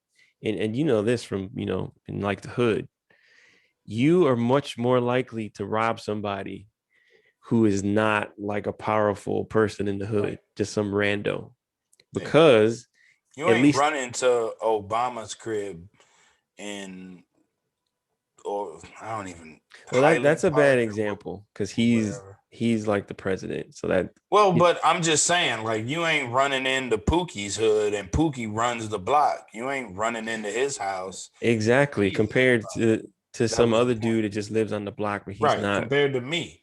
Right. Just another nigga. Like, Right. you ain't running in their house. You know the fuck's house you running in? That's always the first thing that, like, all of them mob boss security guards say when they Mm-hmm. getting robbed. Did you know who the fuck you're robbing? Like, Yeah. yeah, nigga.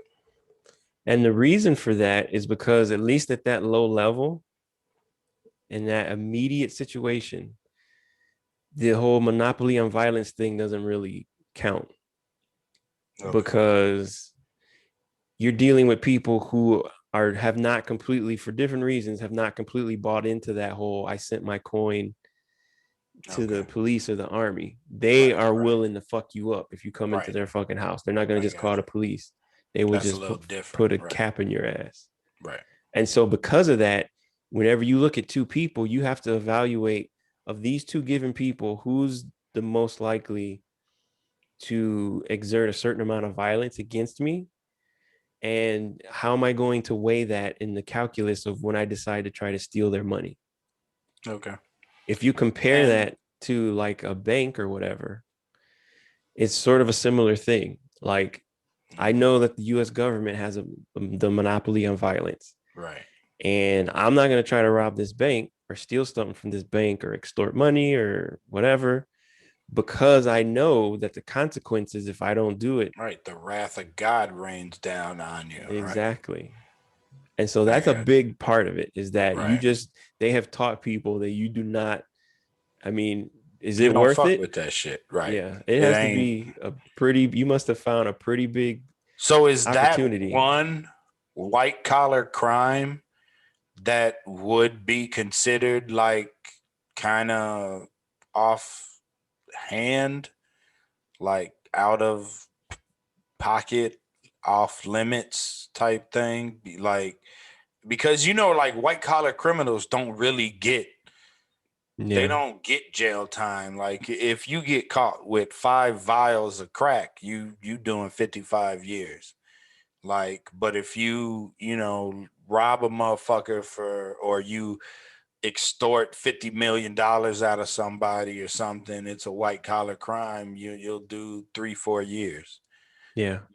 Like versus selling crack and you get 88. You get football number years, football Mm-hmm. jersey number years. Yeah. That's Like, part of it. The other part of it is that they make it difficult and more likely that you'll get caught by having multiple layers of security. Like, for example, in a couple of places where I worked, like, they were like, "Ooh, we're going to open up a bank." And so then they looked into what they needed to do. And like, for instance, the federal government, before they will give you like I don't know what they call it exactly, but like a license basically to okay, run a bank. to operate a bank. Yeah. Like, you need to have certain types of servers, and they need to be in a certain type of building with very specific security. Like, for example, you would have to have like either fingerprint or retina scanners, and you would need to have a certain number of employees that have had background checks of a certain sophistication. And like, there's just layer upon layer upon So layer. wait, just to run it back, are you saying that there's whole buildings in this country or in this world that basically are just a fucking server? I mean, you could kind of look at it that way. Like Yeah. Like, physical constructions that are and they're protected like that? It's sort just of. like supercomputers or something? Like, I mean, not exactly. Like, so because that seems like barbaric that we would have to still resort to, like having a physical building with, just whatever, 7-foot computers and, 700 in a row, 7 rows on the floor, blah, blah, blah. You know what I mean? yeah. Well, so even security people, computer security people, are not all that different from regular security people, because they're one of the few groups of people who understand the concept of, yeah, I know it's illegal, but if I'm in front of you, I could fuck you up. They Okay. understand what it means to have physical access to a person or a thing. Right. And so that's the reason why they have all of that. Because, if they don't have those regulations about how thick the walls have to be, all I got to do is just park a truck behind the building, drill a hole in the wall or whatever, do Okay. some Joker Batman heist Right. type Yeah. bullshit, Silly shit. or, slip my buddy who's the janitor, like, here, all you got to do is plug this USB drive in Right. and I'll give you what, like, there's a million Right. ways Right. that you Right. can get around I stuff. got you. And they know that. Like a lot of people don't. If you just talk to random people, they think a lot of this shit is just magical and oh, it just works. But when you get down to the actual, especially with banks, because that's money. Right. And so they pay the people who know, not all these stupid knucklehead. Like, you know how you always got like that middle manager who's just kind of a Right. stupid ass. Right. And you wonder how that they're the one telling you what to do every Right. day. Yeah. Just At how do some you point, you don't have people like that. When you get close enough to these types of situations, like you act, it's kind of interesting to actually be in a room full of smart people. You're like, wow, Right. there's like hardly any stupid asses in here. Like, this is amazing. Okay. You know, Okay. you get those people higher up because they already have a bunch of money because they're able to like social engineer their money and shit compared to See, these people who had to make it by actually knowing things, like specific things that are valuable, not just because their dad was whatever. right. And that makes me think about something happened this week. Like, okay. So basically, right, we scan mail, right? Mm-hmm. And we use this scanner, and the scanner emails the mail that we scan. It emails a digital copy to whatever this little, it's called like the DMR system, right? Which Mm-hmm. is some sort of fucking website. And the website looks at it and separates the mail and puts it where it's supposed to be. Supposedly, it doesn't work right, but whatever. So sometimes it takes, you'll scan a 50-page document Mm-hmm. and it takes 2 hours for it to get into the DMR system. Sometimes you scan a 50-page document and it takes 5 minutes. Oh.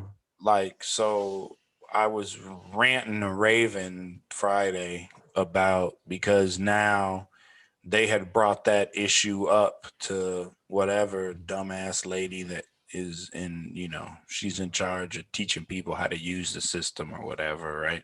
Mm-hmm. And they had forwarded her a question about it, basically saying, yo, like, what's up with this shit? Sometimes it's quick, sometimes, but most of the time it takes way too fucking long, right? Mm-hmm. So the lady comes back and she's like, oh, well, can't you guys just, what you guys could do, she didn't say, can't you guys? She said, what you guys can do is just make a log, write down whenever you scan it, what time it is, and then Mm-hmm. monitor the, website and see when it comes in. Without going into any of the obvious dumb shit that's involved, nobody's staring at a fucking computer. First of all, waiting for some shit to come into a fucking website that's Yeah. apparently random. So we don't got time for that shit. We Mm-hmm. scan it and we got other shit to do after we're done scanning. Like, so it's not practical at all. But I think my point was, like, what was my point? It had something to do with big corporations making like dumbass decisions all the time. We could Yeah. just do that. It was basically going to lead to like my lack of understanding, and maybe you could shine a little bit of light on it. To You could even sum it up to squeezing blood out of a turnip. Like, Yeah.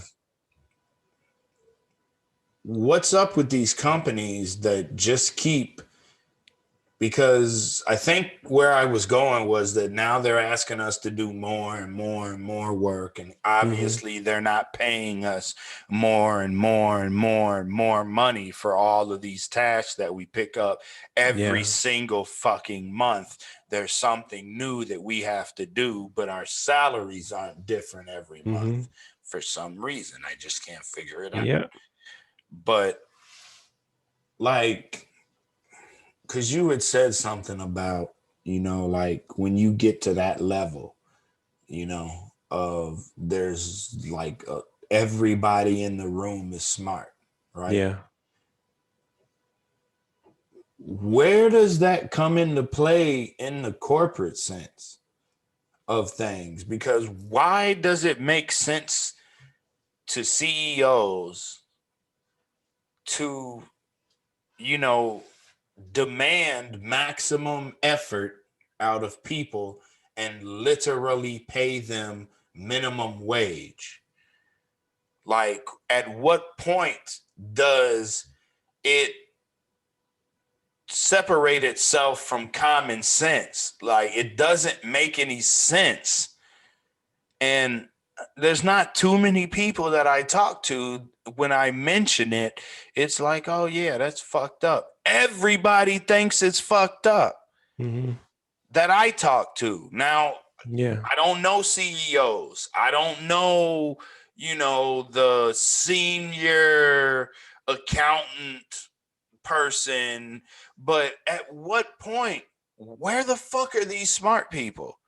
Where the fuck are these Yale graduates, these Harvard graduates, there's gotta be a few working for the company that I work for. It's worth Mm-hmm. $163 billion. They have to have employed some Ivy League people, the smartest of the smart. And at what point, that's what confuses me every single day, bro, is that I can see that this isn't gonna sustain long Mm-hmm. term. Like, how is it that a statistician or mathematician or just some next to genius level intellect person that's actually in the business, at what point, when do they realize that you can't squeeze blood from a turnip? Yeah. Like, It's where are those people that you were talking about, the mm-hmm. smartest guys in the room? Like, damn, nobody's stupid in here. Where is that with like regular or huge business corporations in this country? Where are those people at? And do you never get to a point to where you walk into a conference room with the top tier people of the company and you feel that way? Like, oh wow, none of these dudes are stupid, or none Yeah. of these chicks included. Like, Mm-hmm. where's the can't squeeze blood from a turnip people at? So I think the problem is one, the people who make these decisions are not thinking about the morality of the decisions that they're making. Oh, there's a And the separation other part of it is around. that they are not thinking long term either. That was a key word that you said, sustainable, long term. Yeah, bro. They don't care.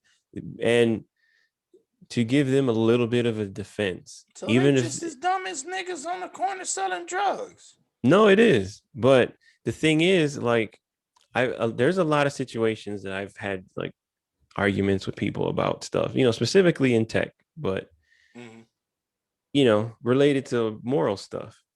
And in a lot of situations, part of the problem is that even if the CEO wants to do whatever Mm-hmm. or he doesn't want to do whatever,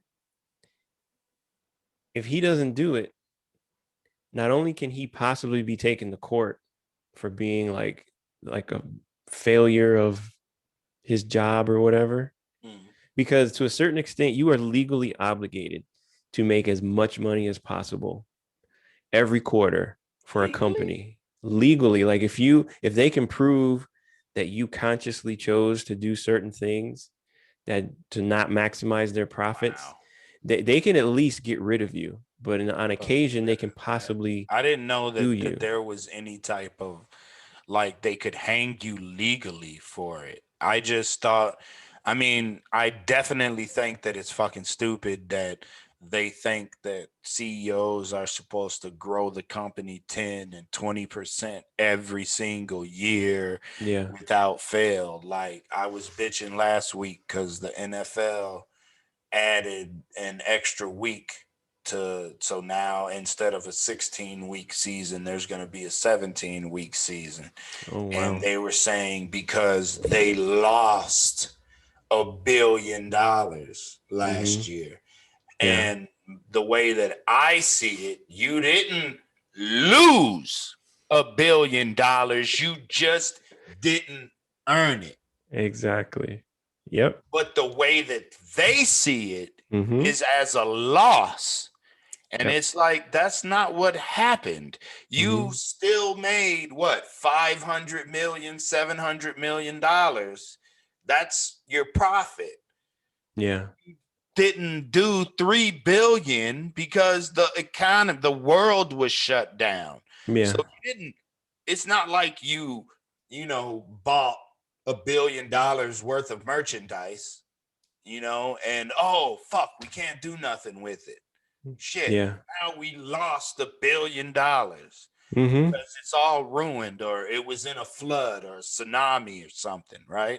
Yeah. Now we lost $1 billion. Okay, fine. No, you just didn't earn it. Yeah. No, it's true. But It's crazy. It's insane the way yeah, they think about that shit. and I feel like what you just said, it's insane. Like I feel like most people that you talk to Mm-hmm. are going to agree with these statements.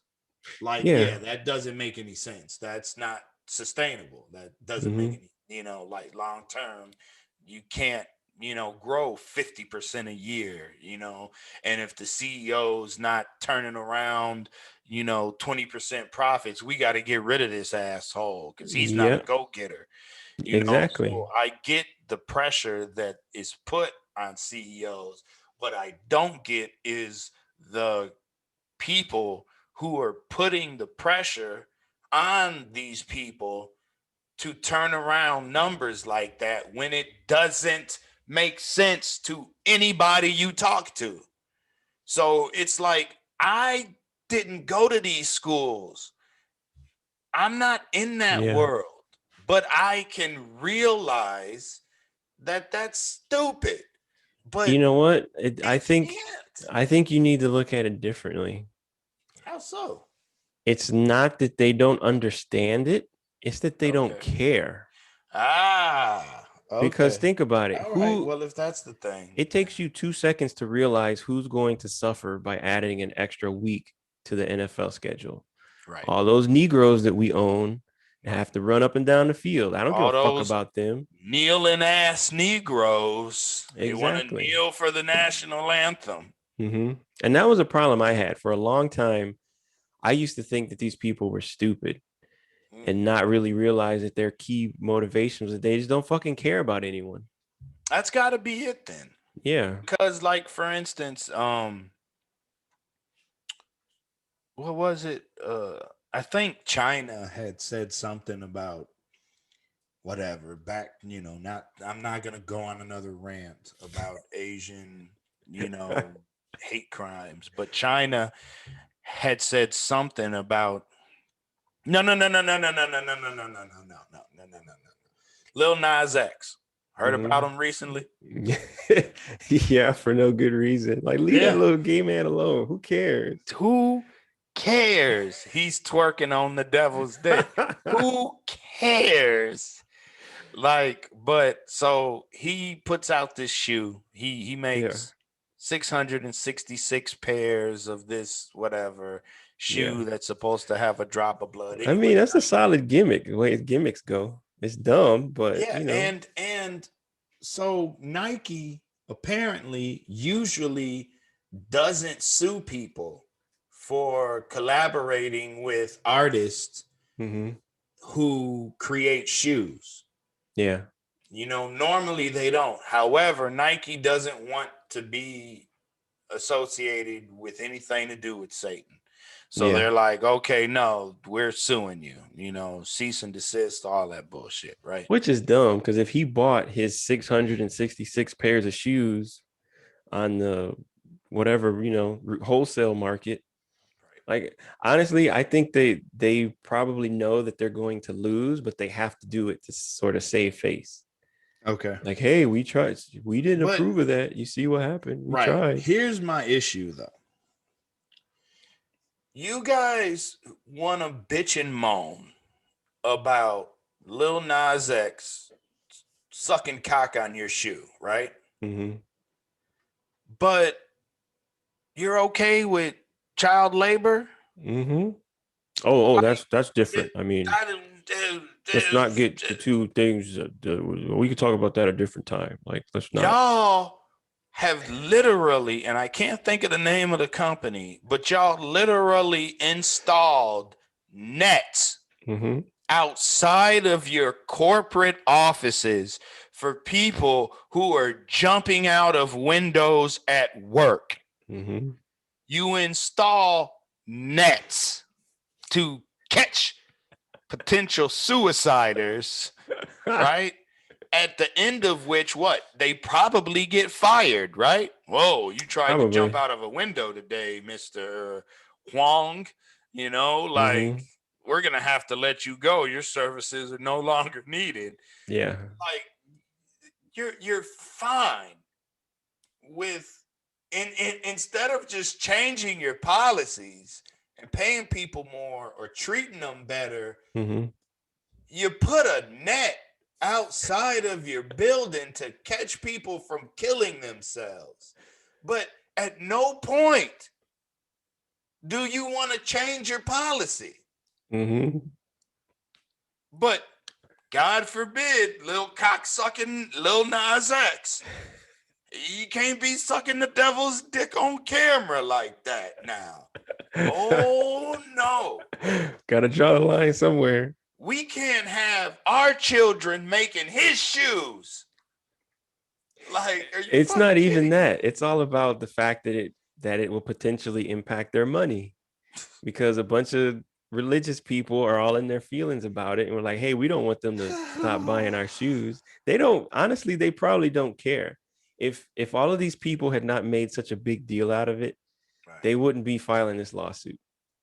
But they're only doing it to save face Right. so that these people will still possibly buy their shoes and stupid sweatshirts and all this other stuff. It's it's Christ, people ain't disgusting. Like shit, man. because all of these decisions that are made by these companies, in no way do they care at all about the impact their decisions have on actual human beings. That comes second or third. The only price, like, think about it. When this If that, whole this right? whole thing about like, oh, excuse me, sir, apparently some of these people are jumping out of windows. And what they did is that they said, how can we solve this problem and lose as little money as possible? Catch him. Because we've already seen that whenever these guys die and they hit the ground and they take pictures and shit, we lost, let's say, $1 million a day since that happened. So let's go over all the options. Do we actually change our work policies? Oh shit, that's going to cost us this much money. What about this? Damn, that's still going to be a lot. And then You the one think new they guy even says, sir, what if we consider? just put nets? Right. Like, excellent idea, Johnson. That's only going to cost us 20 grand. It's going to save us like an extra $20 million in bad press.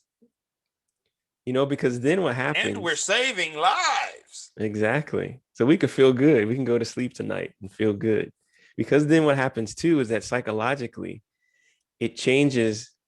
Because think about it. Some dude jumps out of the window and dies. You're like, damn, why did he do it? So you start thinking of what's happening in his life, you know, that he would kill himself. Right. But when he jumps out and gets caught in the net and then he goes to the hospital and he doesn't get fired for 2 weeks because, you don't want to fire him right away because Right. then it'll be in the news story. Right. So you wait a couple of weeks. Then it becomes like, oh, well, I guess he was just one of these weak-minded people and his girlfriend broke up with him or Right. You his got a mom little died or dick. so, whatever. But it has nothing to do with the Nike people or his job being Right. horrible. It's all him. Something's wrong with him, not Nike. And so that's why they like that situation too. Because it couldn't be Nike because Nike put the thing there because they care about their people. If they care enough to put a net, they wouldn't be mistreating people. So it can't be job stuff. So what is it? Like, it's crazy the psychology that goes into this This stuff, and man. and it's like when I had that, it was a couple of weeks ago, maybe more than that, but when I was like, wait a minute, I think I had said it there. I think we talked about it on the podcast where I was like, I can't look up to CEOs. Yeah. You know, like these are the scum of the earth to me. You Yeah. know, because like what you just pointed out, they don't give a fuck about people at all. Mm-hmm. It's all numbers. It's all textbooks. Textbook bullshit. Whatever looks good on paper. Because what I'm going through now at work with these two different types of systems, have I bitched about the Beats system that's coming? It's I a don't know. productivity tracker. Oh yeah, you talked about that before. Okay. Yeah. So like this shit it's not practical. It was like It life doesn't matter though, because see who does it inconvenience? You, and you don't me, matter. right, So it right. doesn't matter whether or not it's practical. You're going to suffer, Well, and I but don't care. here's even moreover than it impacting me. Uh-huh. Moreover, me thinking about owning the business and implementing the idea, right? Mm-hmm. When I say it's not practical, it somebody thought of this in a room in front of a computer. Mm-hmm. They never worked in the actual industry that they're trying to help productivity with. Mm-hmm. So it's like they read a book about sex, right? And then you go have sex and you try to use all the ideas from the Karma Sutra that you picked up on or whatever, right? Mm-hmm. And then your dick goes limp. Oops. I guess your textbook ideas aren't fucking working, right? And that's all I'm saying is from Yeah. like an ownership standpoint, like you didn't even develop this based off of knowledge of job. You literally just, oh, well, this sounds on paper, it looks like it would track productivity. And Mm-hmm. that's what I mean about it not being practical. But I guess even with me saying that, you could still just restate, like, well, it doesn't matter that it's not practical and that it doesn't work because it's only inconveniencing these minimum wage motherfuckers. And, we'll figure it out that it's, not working in a year, in 6 months, in Yeah. two years. Then we're like, okay, well, this didn't work. So, but my whole thing is, it's like, again, going. I'm not the fucking what does Charlemagne always say? I'm not the highest. Uh, I'm not the highest grade of weed in the dispensary, Mm-hmm.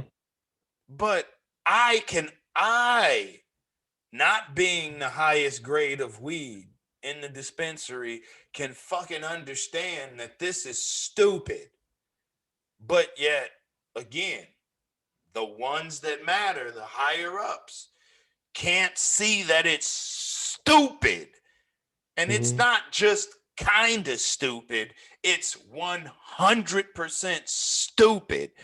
By definition, stupid. Mm-hmm. Like, and I just can't wrap my head around why somebody wants to run a business like that.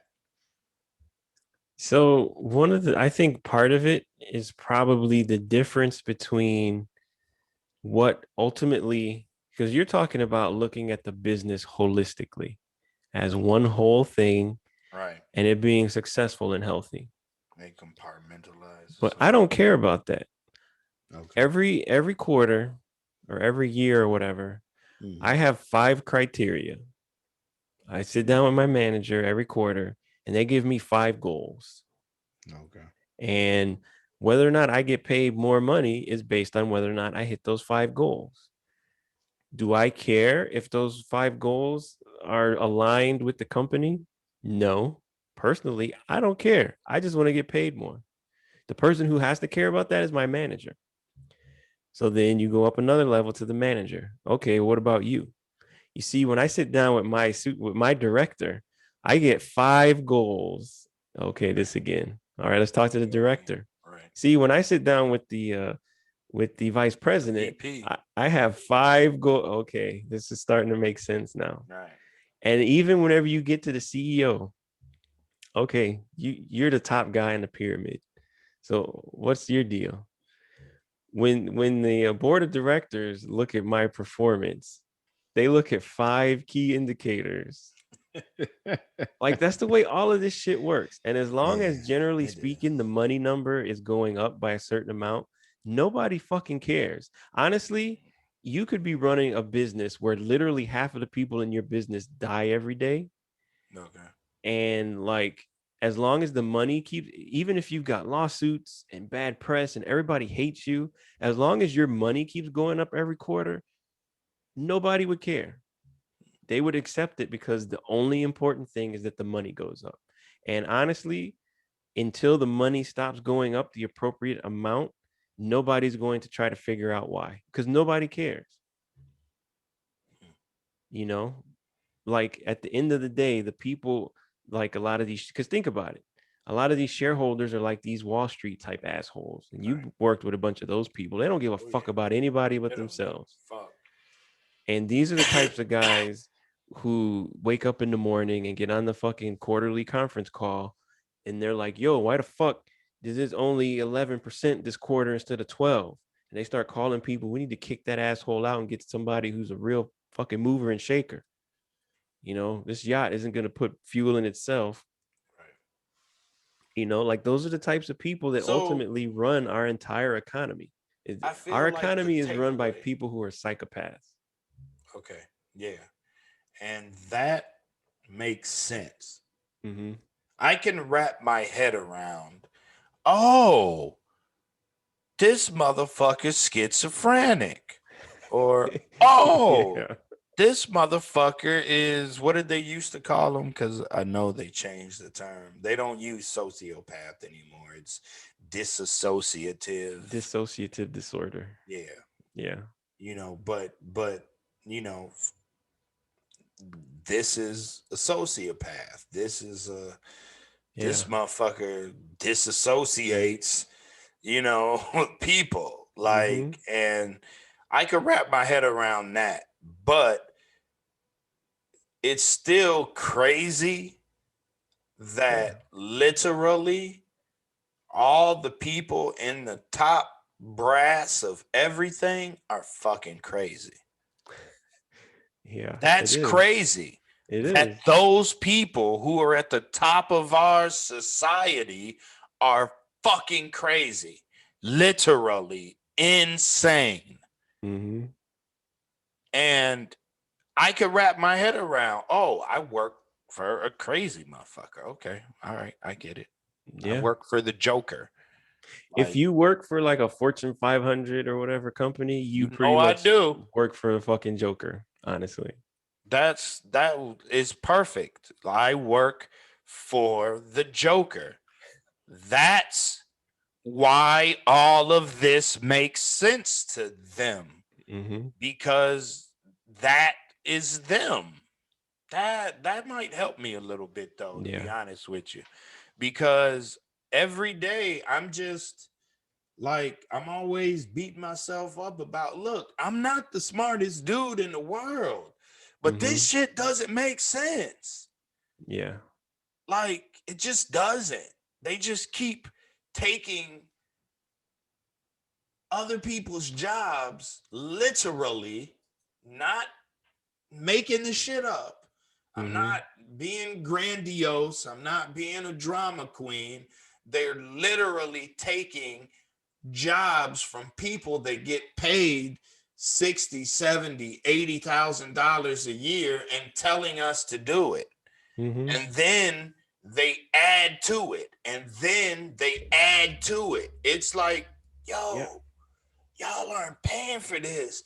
At what point do I stop giving a fuck if anything happens on time Yeah. or correctly or whatever? So that's a Like, really good point because so think about it as think about a snapshot slice. What you just said. They're making all these crazy decisions. And what happens? The minimum wage workers are like, why do I care if anything gets done on time? So then stuff starts to slow down. So Right. then what do?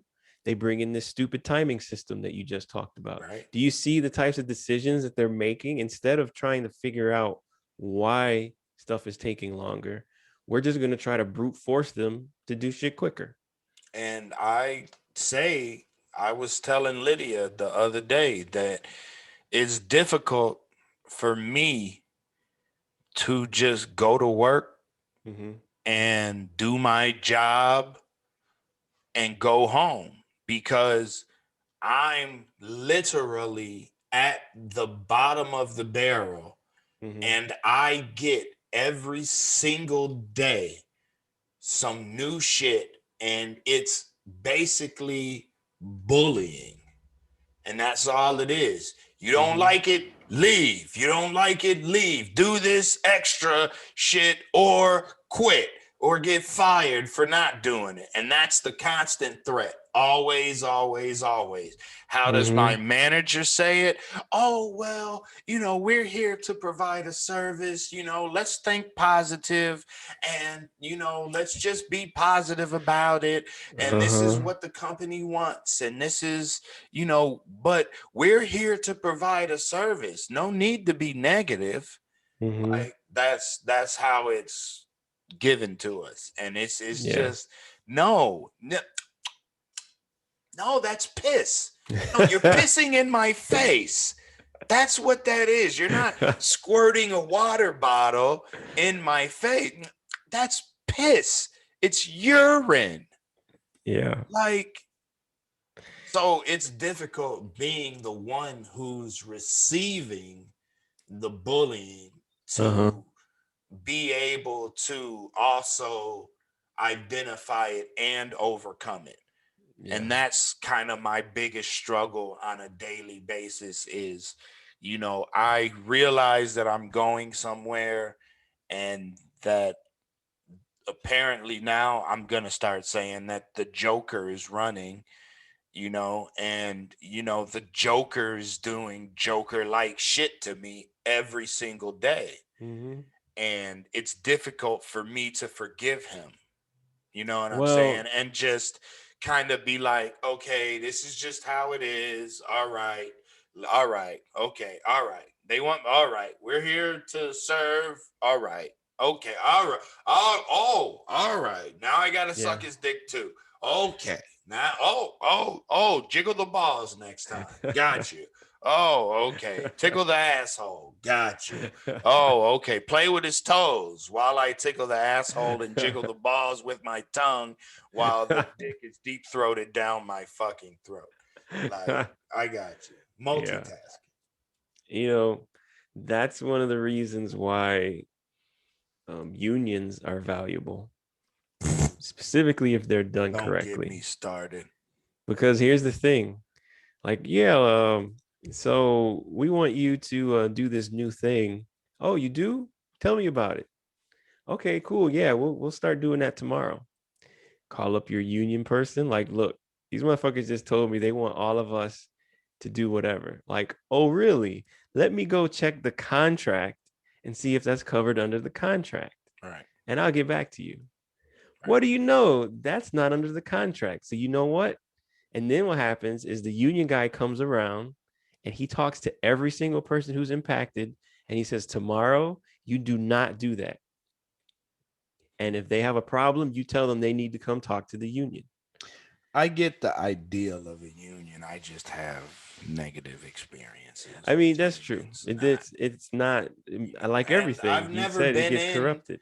I've never been in a police union, a firefighters union, Yeah. electrician union, a plumber union, Mm-hmm. the unions that, first of all, everybody's getting paid $30 plus an hour. Yeah. I've only been in SEIU local 1 and whatever, Yeah. local 25 or something like that. Like I've been in SEIU, but all they did was just take money. And when I came into sketchy situation to where they were supposed to defend me, they didn't. Yeah. And so it's that's why I was like, don't even get me fucking started with unions. Unions are Yeah. pieces I of mean, shit too. they've done a lot of stuff in this country over the years to defang unions and make them, like, at this point you get minimal protection by being in a union. But back in the Okay. day, Like like, half of times yeah, like back you when would people have real were cheating. protection. Like because what happens is that basically they got a bunch of sellout ass people in charge of the union who are, somehow they're basically being compensated by the company. So it's all like theater. Because, like, if you think about it, if you have an attorney and you're like, hey, I need you to help me sell my house, like, cool. And then you go to the attorney because he's working for you, right? Right. So you go to the attorney and you say, oh, yeah, hey, by the way, I also need you to help me do my taxes and stuff. He'd be like, that's not part of the contract that we had. The contract says I was supposed to help you sell your house, and that's it. I can help you with that other thing, but you're going to have to pay for that separately, and that's going to be a different contract. That's the way it was supposed to. That's the way it's supposed to work with your job. Like, you got, like, I remember when I worked at UPS, there was, I can't remember exactly what it was, but there was like a thing, like, I don't know, a light bulb needed to be changed, or there was a bunch of trash on the ground, some kind of a small ass thing. Yeah, you couldn't do it. And They're I was taking like, oh, I'll union do jobs if you whatever. And they're like, no, you can't do that. And can't they're do like, it. what? I'm like, why? Like, oh, it's not in the contract or whatever. And Right. back then I thought that was just fucking stupid. Mm-hmm. And to a certain extent, I guess it is. But now I understand that to a certain extent, that's how you maintain your protection. Like, I only do, if you wanted me to do more than what was in the contract, you should have said something. Because Right. that's one of the things, like, when my kids, I told them, look, I'm going to tell you the things you need to do as far as chores and shit. And if Mm-hmm. I don't tell you that, then I don't expect you to do it, Okay. because we talked about, like, because again, I'm not trying to cheat them. Right. Unlike when you go to work and Right. they're trying to cheat you Exactly. all the fucking Right. time. Exactly. But I told them, you do not need to worry. Like, we're going to talk about the 3 things you need to do. And as long as you do those 3 things, I will not complain. And then if I need you to do more, then we'll talk about it. But for right now, it's only these 3 things.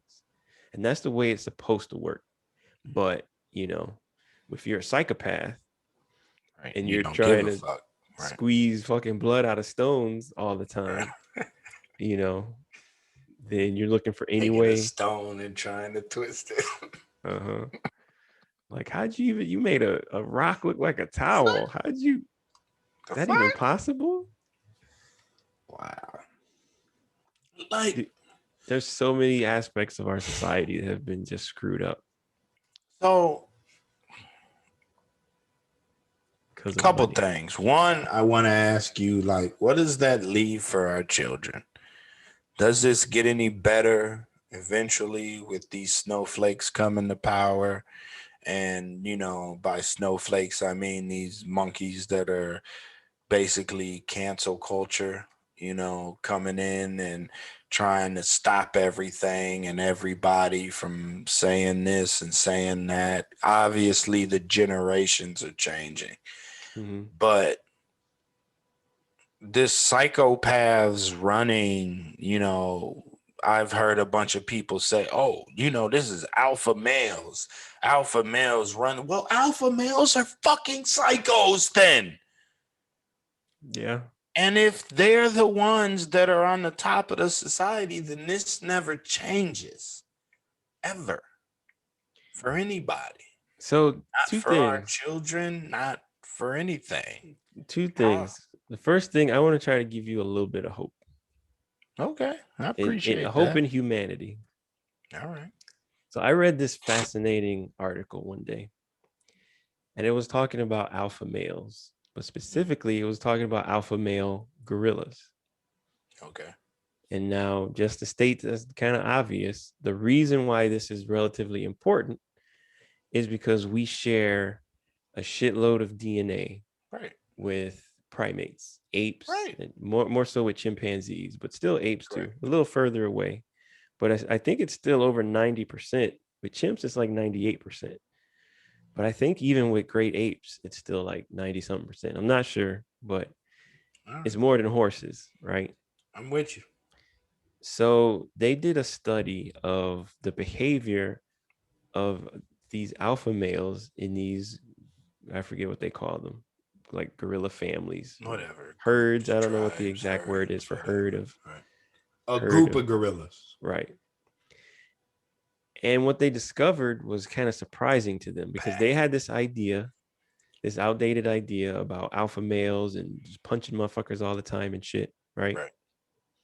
But what they discovered is that the most successful alpha males, they spent actually most of their time basically doing nice shit for other people in their group.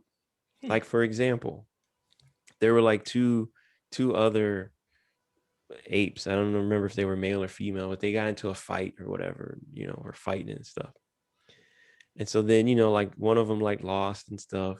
And so the alpha male like went over to the one that lost and was kind of like, yeah, you'll be all right. Like, it's all Like good. kind Just to them. yeah, like, reassuring type stuff. And then they would do things like going around and like they would play with like the little children, the little baby Hmm. Yeah, the little gorillas and stuff. gorillas. Right. Like they did all kinds of quote unquote soft ass shit. They were like the people's champ. Yeah.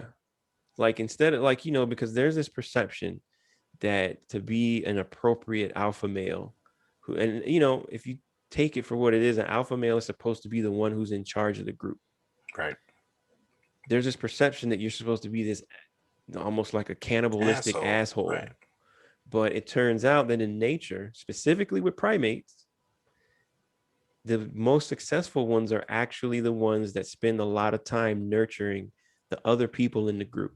That makes me want to cry. Go ahead. And so, perhaps for whatever reason, our true nature is sort of hidden because of a bunch of other shit. Because if you look at our more quote unquote simple cousins, Hmm. if they have that, there's a chance that we still have it too. Right. So in that regard, it's not necessarily just game over for humanity.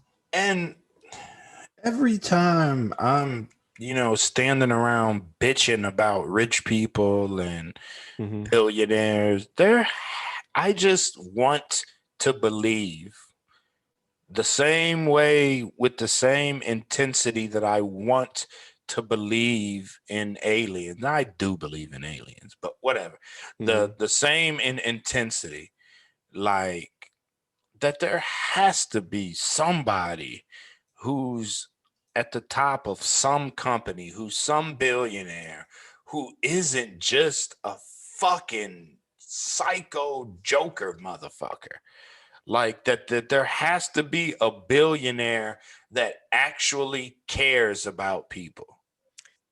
I don't There think that's has true. to be one. I think it's impossible for a specific reason.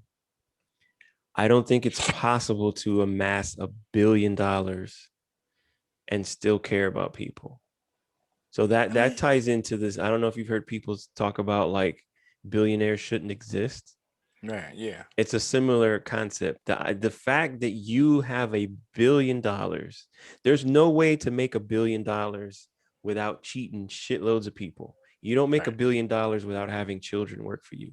You don't make a right, billion dollars without cheating people out of healthcare. Like right. you don't pay $1 billion Slavery or by paying something. people a living wage. Right. Like an example that, and this is not, it's a completely different scale, but the guy that owns the company that I work for, like there was this one situation, and I know this because I talked to him, you know, Right. on a first name basis with him. We joke around and stuff even. Right. Yeah, I remember you. There was a You're one of the only situation, people who could kind of fuck with him openly because yeah, of y'all's relationship. yeah, and I remember hearing like part of the conversation where there was like a misunderstanding with the calendar, and it was some holiday like Thanksgiving or Christmas or Mm. some shit. And technically, everybody did not have like the day before off because of reasons. Okay. But a bunch of people thought that we did. And Okay. so like the HR lady who discovered it, came to him, was like, hey, like, do I need to send out an announcement and tell everybody, like, to remind them, whatever? And he was like, you know what? Fuck it. We're just going to give everybody that day off too. Mm. And I, like, my head almost rolled off my fucking neck, Yeah. because that completely took one of my preconceptions about just CEOs in general. I mean, I Yeah. didn't really think it applied to him, but as a Right. CEO, that completely shot that preconception of mine in the face. Like, this dude just spent out of pocket like probably $100,000 or Yeah. some shit, giving Right. everybody a day off just on a whim, you know? Right. So I think that illustrates that at some point, and I don't know what the number is, maybe it's 100 million, maybe it's 500 million. But by the time you get to $1 billion, you are not treating people like that. There is no way that you Okay. will consider just at the drop of a hat That makes given, sense. because you don't care about these people, because he cares about everybody that works for his company. Granted, it's less than 200 people, but he cares Right. about them. He knows most of their names. But you can care about 200 people. Right. When you get to 5,000, 50,000 employees, Mm-hmm. I don't even know what the company that I work for, as big as they are globally, I I'm sure it's a Google away, but Yeah. like how many employees for this, big ass burger joint, like you can't Mm-hmm. care about that many people. I don't know. Like part of me feels like I wouldn't give a fuck if, and this is what I've been kind of going through in my head, like when I say shit like you can't just say you're doing your job anymore Mm-hmm. and me be like, okay, this is just a black cop. He was sent to the hood. He pulled me over because I had tinted windows. He's just doing his job. No, he's pulling me out the car. He's searching me. He's asking for he's doing all this extra shit. Mm-hmm. You're not just doing your job Yeah. because at some point, your job is what somebody else is telling you to do. Mm-hmm. And you're trying to hide behind that. Yeah. And it's like, I'm done with that shit. Like, I forget my point again, of course, but it was Well, I it's, think if it's in the people, you having excuses to not treat people like human yeah, beings. yeah, Because, yeah, like, you're right. Like, his job is to pull people over who break the law.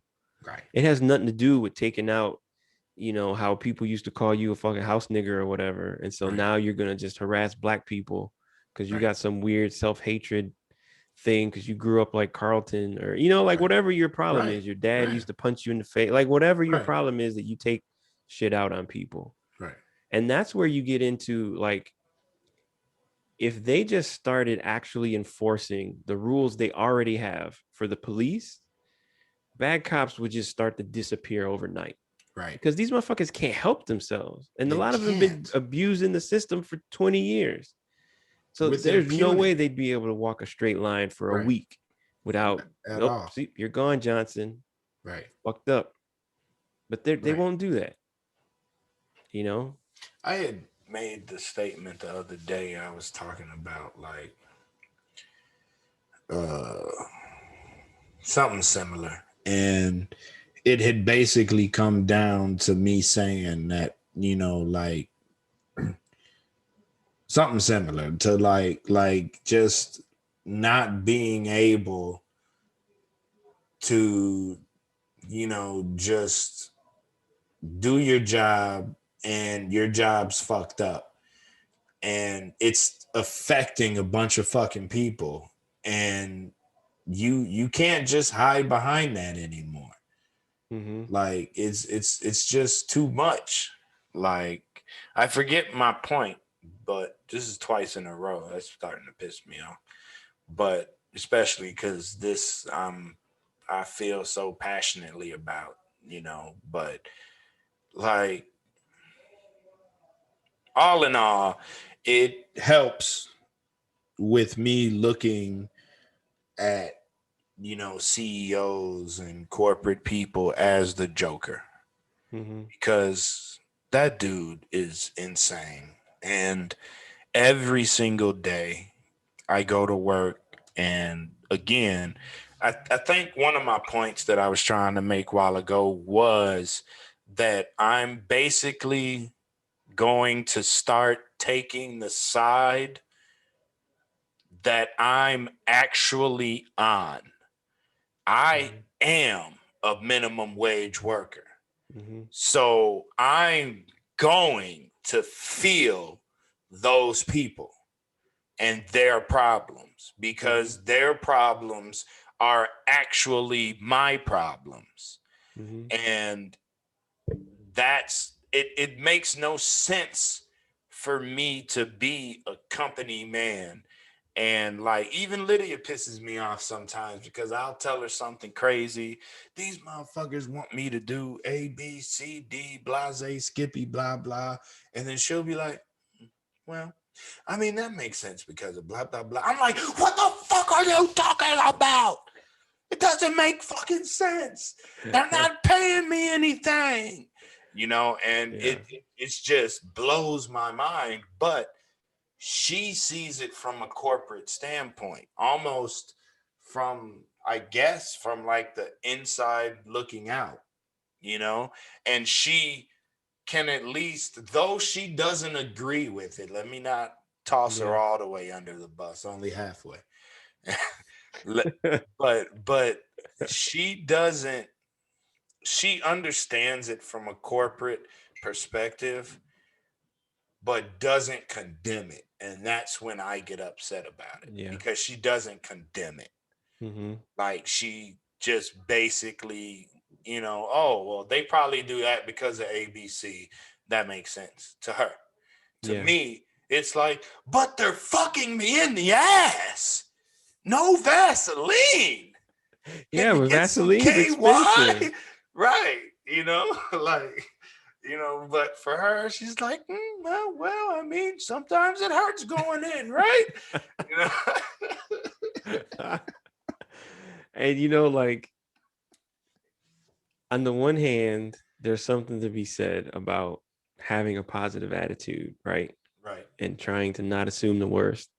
Mm-hmm. But on the other hand, there is very credible evidence everywhere that when the company considers you, they consider you from an adversarial point of view. You Really? are the enemy, you are the adversary. Can you hear me? And yeah, I can hear Okay. you. Sorry. You're the enemy. And like, I need to make sure that you get as little as possible and you do as much as possible without costing, like, because if I make you leave, then I got to train a new person. Right. And that So I costs don't care money. why you leave. I just don't want you to leave, because Right. I don't want to have to train a new person. So I'm going to try that balancing act to get the most out of you, as if you were like a machine. And I'm just like, oh, well, if I run them at 2,000 RPM, they break. Right. But 1,000, I know that's too low. So let me try Right. Let me 1,500 try this time. 1,500. Ooh, Right. let's try 1,600. Oh, maybe back Right. it down to Oh, we got 1,550. 1,600 out of them. Like We could that's probably literally get the way. 17. Right. Yeah, that's literally the way they view at least minimum wage workers. Right. I mean, that's certainly my experience. And I'm really going to sit down and go back through all of my jobs and Mm-hmm. count again. But I'm pretty sure I'm at 39. But that's pretty much how all of them have worked. And like, sometimes I'll just try to find ways to like get through life, right? Mm-hmm. So I'll try, because in my head, it makes sense to just accept your situation. You know, that sounds like To a something. certain extent, there's a practicality to that. Yeah. It sounds like it makes sense to me, but again, having to be the one in the actual situation, it makes it a little more difficult.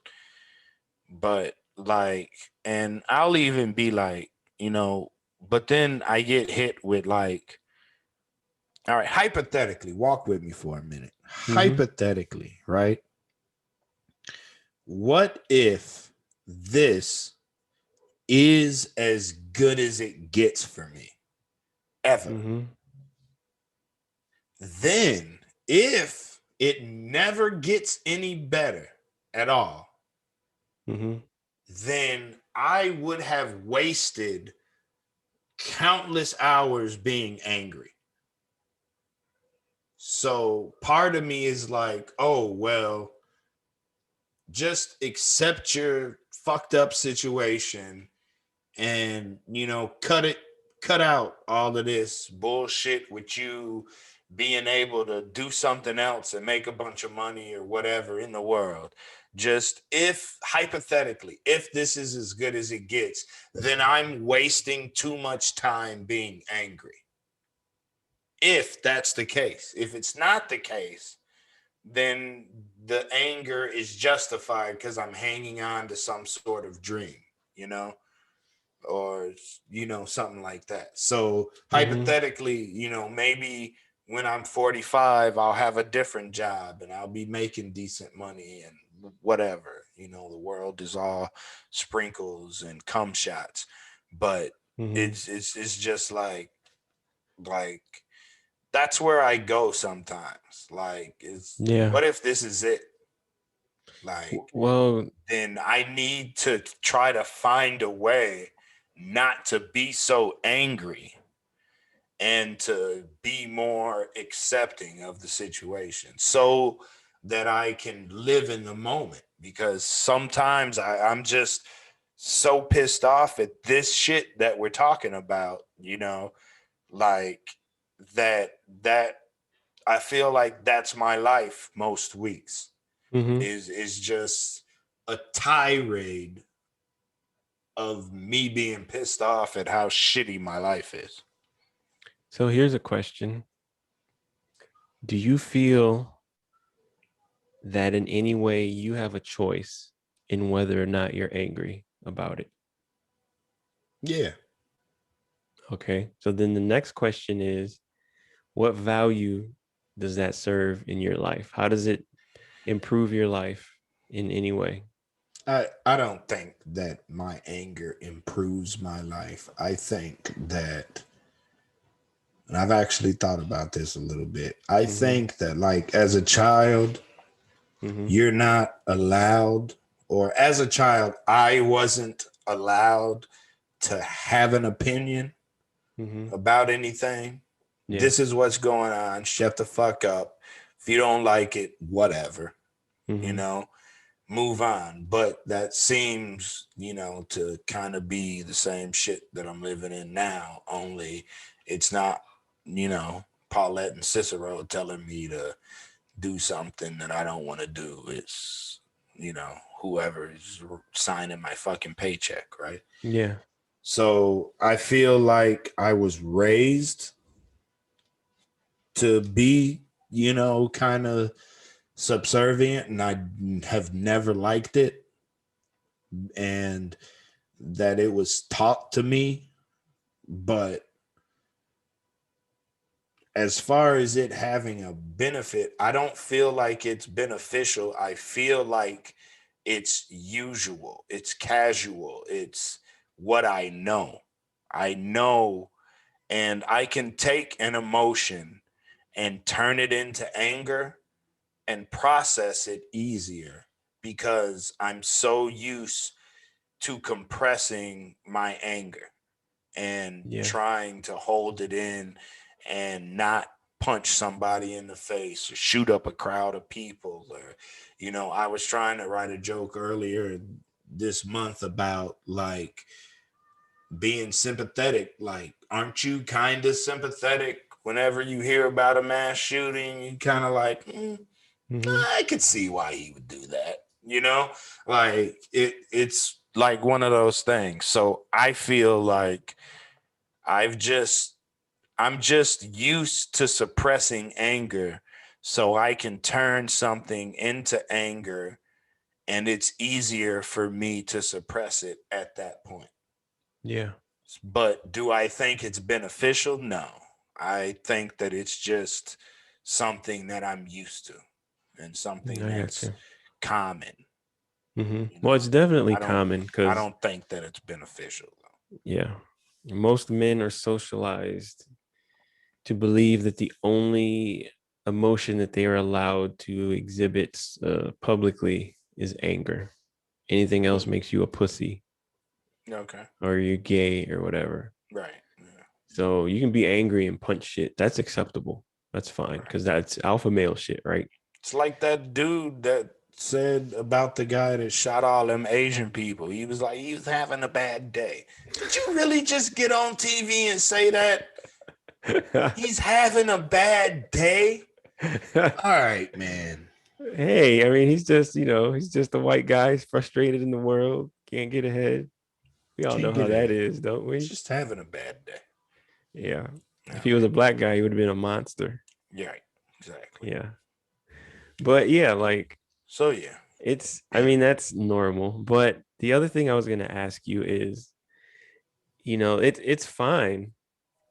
And this is something, that I have worked on myself personally is the line between self-improvement and like being obsessed with unrealistic expectations or whatever of yourself and other people, Okay. like if if somebody wants to work, if somebody just loves making pizzas, Mm-hmm. and they're happy, like, do you want a Right. Mercedes? No. Do you want a big ass house? No. What do you want? I want to, like, every year go to a different country on vacation and play Call of Duty and make pizzas. That's all I want to do in life. I don't want Right. anything else out of life. There shouldn't be anything wrong with that Right. because you're not hurting anybody. You're doing Right. what you want. So in no way should someone feel ashamed about that. And if Right. society says that you only make a certain amount of money, if that's enough money for you, and that's a caveat we could talk about later. Like, Right. Yeah. if you make enough money so that you can have health insurance Right. and it save a little bit of money for retirement, but that's all you want to do is just have a relatively simple life. Right. There's dignity in that, and that Right. should be fine, you Okay. know. But that's a personal choice. That's a Yeah. personal decision, It's you hard to know. keep that view too, though. Yeah, because there's so many things. Especially not, being in the middle class range of Yeah. money, like being at the bottom. It's more difficult for me to wrap my head around of it, Yeah. like being okay. But that's because there there aren't situations being fulfilled. Mm-hmm. I can't go to another country every year. I can't, because I don't get vacation time, because I don't Mm-hmm. get health insurance, because, whatever. Like, and it's one of those like, no. So the other thing that I was thinking about is in Hmm. programming the concept of an infinite loop. Never heard of it. So it's based. So you can get into a situation where you say, you have, like, in fake or made up computer language, it Okay. says, current number of books in library equals 7. And then it says if number of books is less than 10, print out we need more books. And then go back to the top of the loop. Like, okay, so let Okay. me check the number again. How many books are in the library? 7. Okay. If number of books is less than 10, print out we need more books. And then go back to the top. Okay. Number of books equals 7. Like, and you just keep doing that forever and ever. At some point in your program, you need to somehow modify the number of books in the library. All right. You need to add them, remove, like, something. You need to do Trying to something get to to it. 10, apparently. Right. Apparently, yeah. And so sometimes people sort of get stuck in their life in a similar way. Like they're in a situation that they don't want to be in, Right. but they aren't necessarily doing the things they need to do to eventually get out of it Okay. for a lot of reasons, a lot of valid reasons. Hold on real quick. Yeah. Want a piece of this fish? No, I'm okay. You don't want no salmon? No, it's okay. Okay, I'm gonna need the sushi. Okay. Sorry, my mother. No, that's all right. So, I think the question that you can ask yourself, at some point when you're sitting around is how much discomfort does my current situation give me? How much energy do I need to exert to get out of this situation? And not necessarily overnight, just eventually. Right. And how much energy do I have available? And those last two things, to a certain extent, you have some control over. Like you can just decide that this is how much I'm going to force myself to if I have 100 units of energy, I'm going to force myself to give however many, 90 of them or whatever, and if I don't have, okay, I need to give 90 to get out of this loop, but I've only got 80. What can I do to change myself or my situation right now that's in my control to get those extra 10 units of energy so that I can enact this plan to eventually get me out of this loop? Right. Type of a thing, like if you just boil it down to a certain extent, like that's sort of the calculation I did when I decided to go to school. Okay. I knew that for the next 3 years, I was going to be making shit money because I was either going to be working at Kmart. Right. I knew they were probably going to fire me, but I didn't want to be there anyway. But if whatever other job I got, I was going to be making shit money. You don't want to be there either. Yeah, but I knew I was just going to have to fucking suffer through. Right. And if I, play my cards right, in 3 years, I'll graduate and then I will have better opportunities. I'll be closer to like my goal or whatever type thing, I sort of did that recently with like some bills and stuff I was trying to pay off. I was like, okay, I need to control my spending and throw money at this stuff. And then eventually it'll take a while. And I had a whole plan of like, it's going to take me like 3 years or whatever, and you just, like a big part of it, I think, is getting the lay of the land, understanding your situation, understanding like what you don't like about it, so that you can sort of have a better indicator of what you need to change or why you need to change it. And so you're just not changing random shit.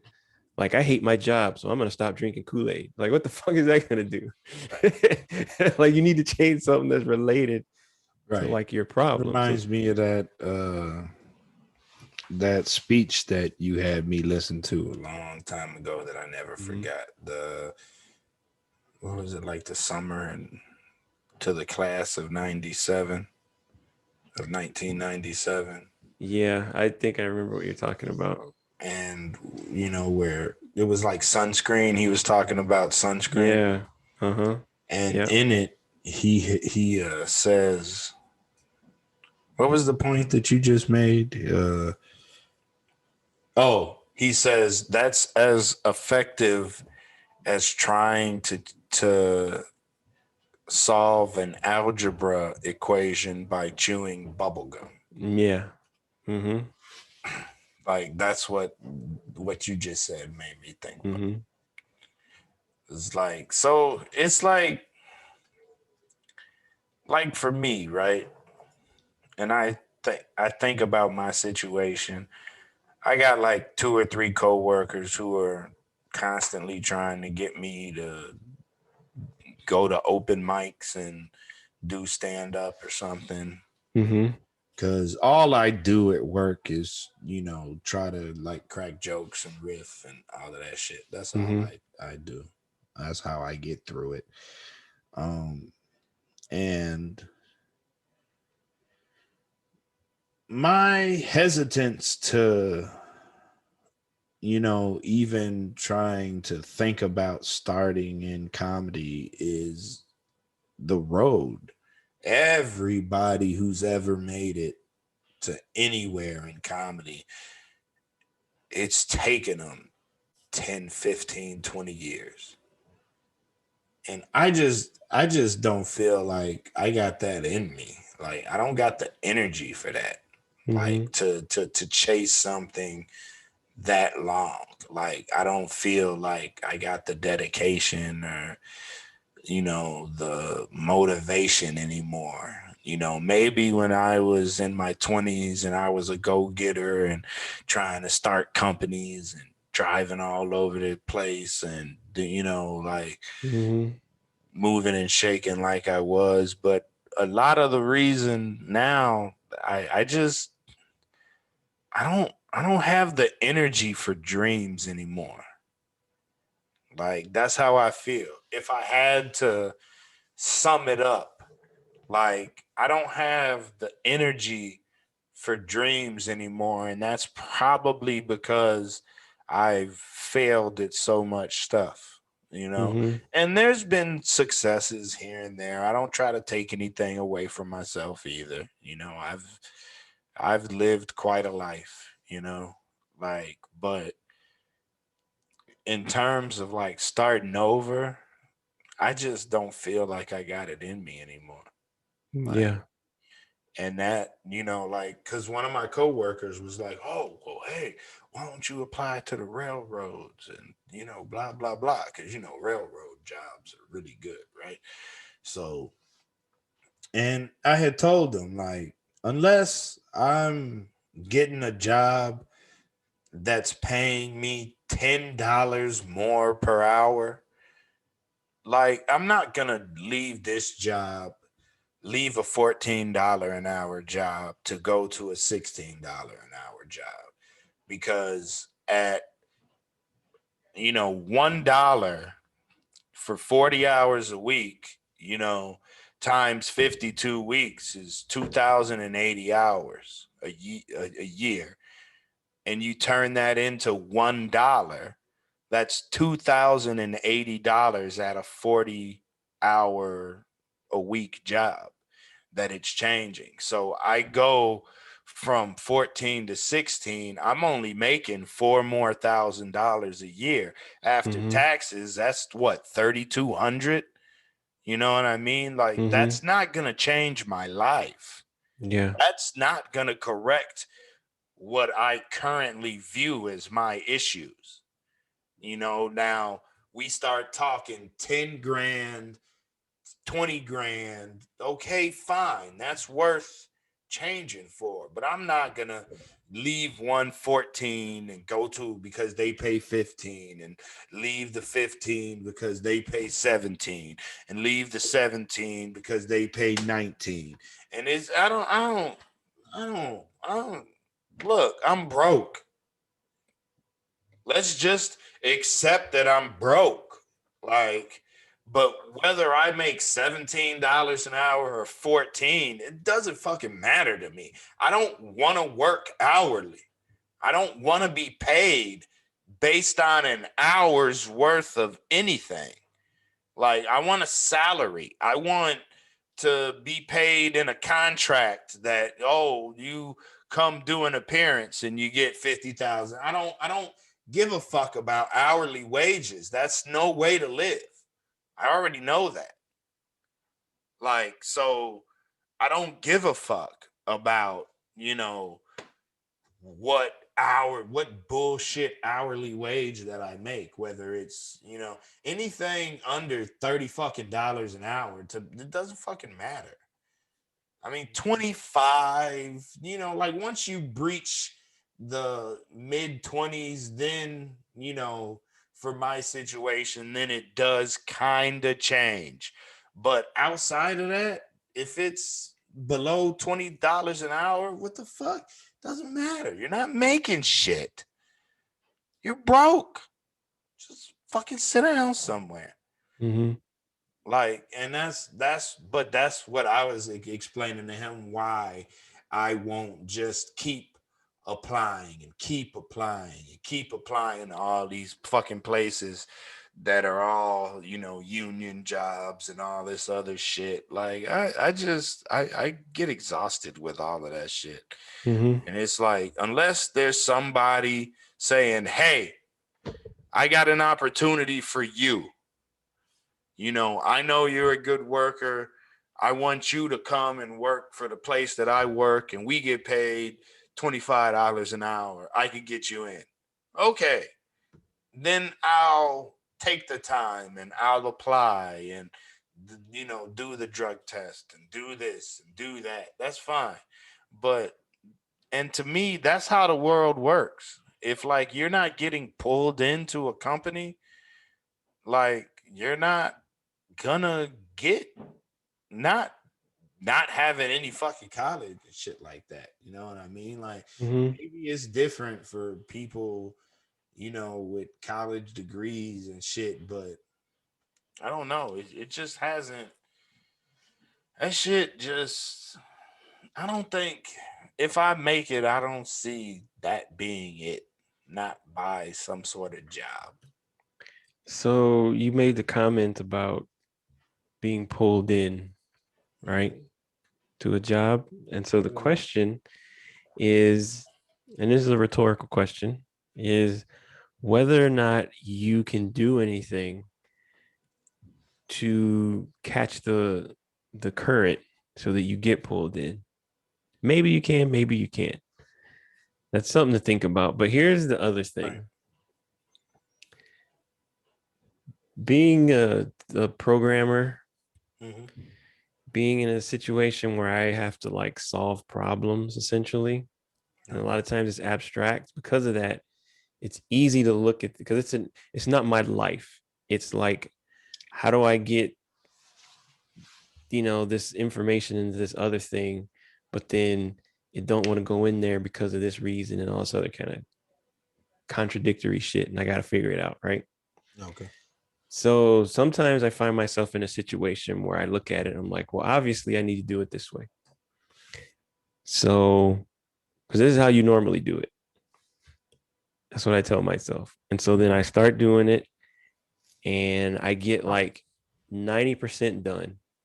And I'm just like, fuck, this is just not working. I have tried every trick in the book. I've Googled everything. Nobody on the internet seems to know how to do this. It's like I just doesn't work. And after doing that for a certain amount of time, it depends. Occasionally, what I do is I say, okay, you know what? When I get desperate enough, like it's really like I just have no fucking clue. I've been spinning my wheels on this for days and I can't figure it out. Sometimes what I do is I take everything that I've done and I don't necessarily delete it, but I throw it in the corner and start with sort of, so to speak, a clean sheet of paper.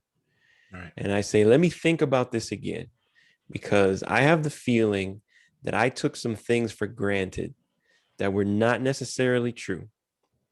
Okay. So, regardless of what I've tried before, I'm going to try to be as objective as possible. Look at the situation as objectively as possible. Look at what I have at my disposal and see what I can do with what I've got to work with. And a lot of times that helps me figure it out because I'm like, oh, the first time I did this, I assumed this, but it turns out that wasn't actually true. It was actually this. But now that I know that, now that I'm taking a look at it sort of with fresh eyes, I can see now that I can try it this way. And then a lot of times it works. And I'm like, oh, shit. And so I say that to say that, like another example, sort of related. It was, I mean, obviously, I'm not an idiot, Right. but it was unimaginable to me that I would be divorced. Like that was a big thing. I had been married for like over 15 years or almost 15 years or something like that. And just that idea, like that doesn't even make, what does that even mean? What does that look like? I Right. don't understand what that even is. Yeah, I'm But probably there. but at some point I had to say, okay, you know what? Regardless of whether or not I understand this or I want it or whatever, this is a thing that I have to deal with. And Okay. so regardless of how much time I've invested into whatever, regardless of what I want, this is the reality of the situation. And so I need to get the lay of the land and figure out what I can do to get to a place that I want to get to, even if it's not where I want to be by the time I'm 70, what my life is going to look like.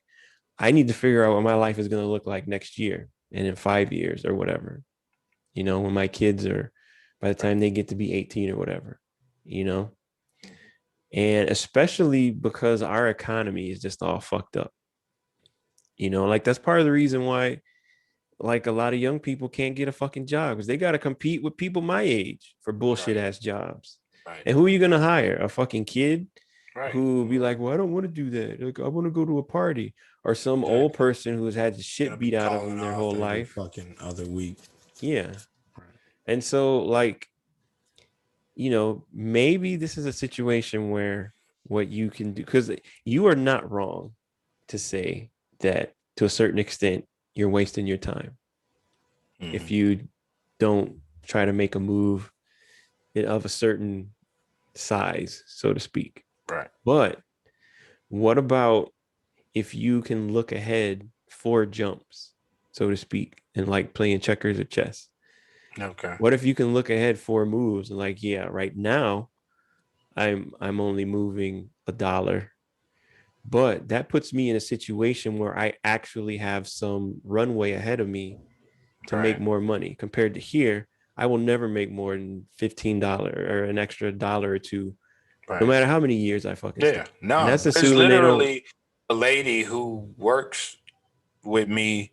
I'll leave her name out of it, but Mm-hmm, she has been there for 18 years and mm-hmm, she makes the exact same amount of fucking money yeah. as I do. Mm-hmm. And so I think you will possibly get some value out of trying to look at it bigger Okay. picture. Don't look at it as the little Length of steps. time. Yeah. And to a certain extent, maybe this will help even look at like where you want to be and Mm. reverse engineer your steps on how you get there. The other thing Okay. I was going to say is, and this is something that I deal with on a daily basis now, I've realized that I've reached the neighborhood of time in my life where I'm going to have to start letting go of some quote unquote dreams that Okay. I had when I was younger, Right. because I'm already over 40. So, like you said, the chances, like to put me in your situation, the chance of me going out on the road, becoming a fucking comic or whatever, Right. okay, how the fuck is that Right. gonna work? I mean, I could probably make it work if I wanted to, but is Right. that something I really want to do? Right. Do I Like have you the could go energy? back to school and become a brain surgeon if you wanted to, Technically, yeah. but it's like, Mm-hmm. are with a full-time job, could you do Mm-hmm. it? Yeah. In 10 years, in 8 years, in 7, 6 years, sure. You could dedicate so many hours. But I see what you're saying. Like, Yeah. it's a lot of time because, like, I've always worded it, you worded it so much more eloquently. But I've always said, like, that shit's waved bye-bye. Uh-huh. There's certain things that have just waved bye-bye to me. Yeah. I'm gonna be 38 this year in a Mm-hmm. couple months. Like, Yeah. there's a lot of shit. Like, any professional sports is done. Yeah. There's no hope for any of that. you Yeah. know like, even if I had some sort of dream or Mm-hmm. like, that shit's over. Yeah. Like, I mean, there's a lot of shit that is just waved bye-bye to me. Yeah. And that's how I feel basically about, you know, having a better job. Now, I did want to say this, not to get too far off subject, but I did also want to say this. I've been broke long enough to where I've stopped caring about certain shit. Like, I don't give a fuck what anybody drives anymore. Mm-hmm. I don't drive. I can't get a fucking license yet, you Yeah. know? Like, so I don't give a fuck what anybody drives. And as I'm, like I'll be at work and I'll be standing outside smoking and, a Maserati drives by. I don't want that anymore. I Mm-hmm. don't want to, you look at these big high-rise buildings and they're just all the apartments. I don't want to live downtown. Like, I don't want that. I don't want to live downtown. I don't want a Porsche anymore. Like, I don't want a bunch of shit that rich people have and do. Mm-hmm. So why do I give a fuck so much? Why do I still feel like a piece of shit for not having it? Like, it's I don't even want the shit anymore. Do you want to know why? Go for it. Because if you have not been brainwashed into thinking that you need these things in your life, how are we going to keep you working at a job that you fucking hate? Right. And for you, it's a little different because you have kids and a family situation. Right. But if you were single, how else would we keep you fucking hooked? Right. You know? Yeah. Cause I straight up don't buy in to me, it's stupid that we're pushing, all of these different companies, Honda, Toyota, GMC, whoever. Mm-hmm. Excuse me. All of these different companies pumping out, hundreds of thousands probably of these big 3,000-pound things Mm-hmm. every year. You don't think we're gonna fill the planet up at some point with cars Yeah. at all? Nobody's thinking about this. You're Uh-huh. just, well, your car's a piece of shit. Buy new, no, no, no, no. Mm-hmm. Like, I don't give a fuck.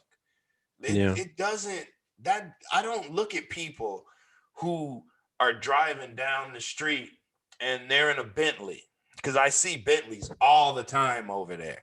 Oh, wow. Like, and I don't look at them and be like, oh, wow, look at that.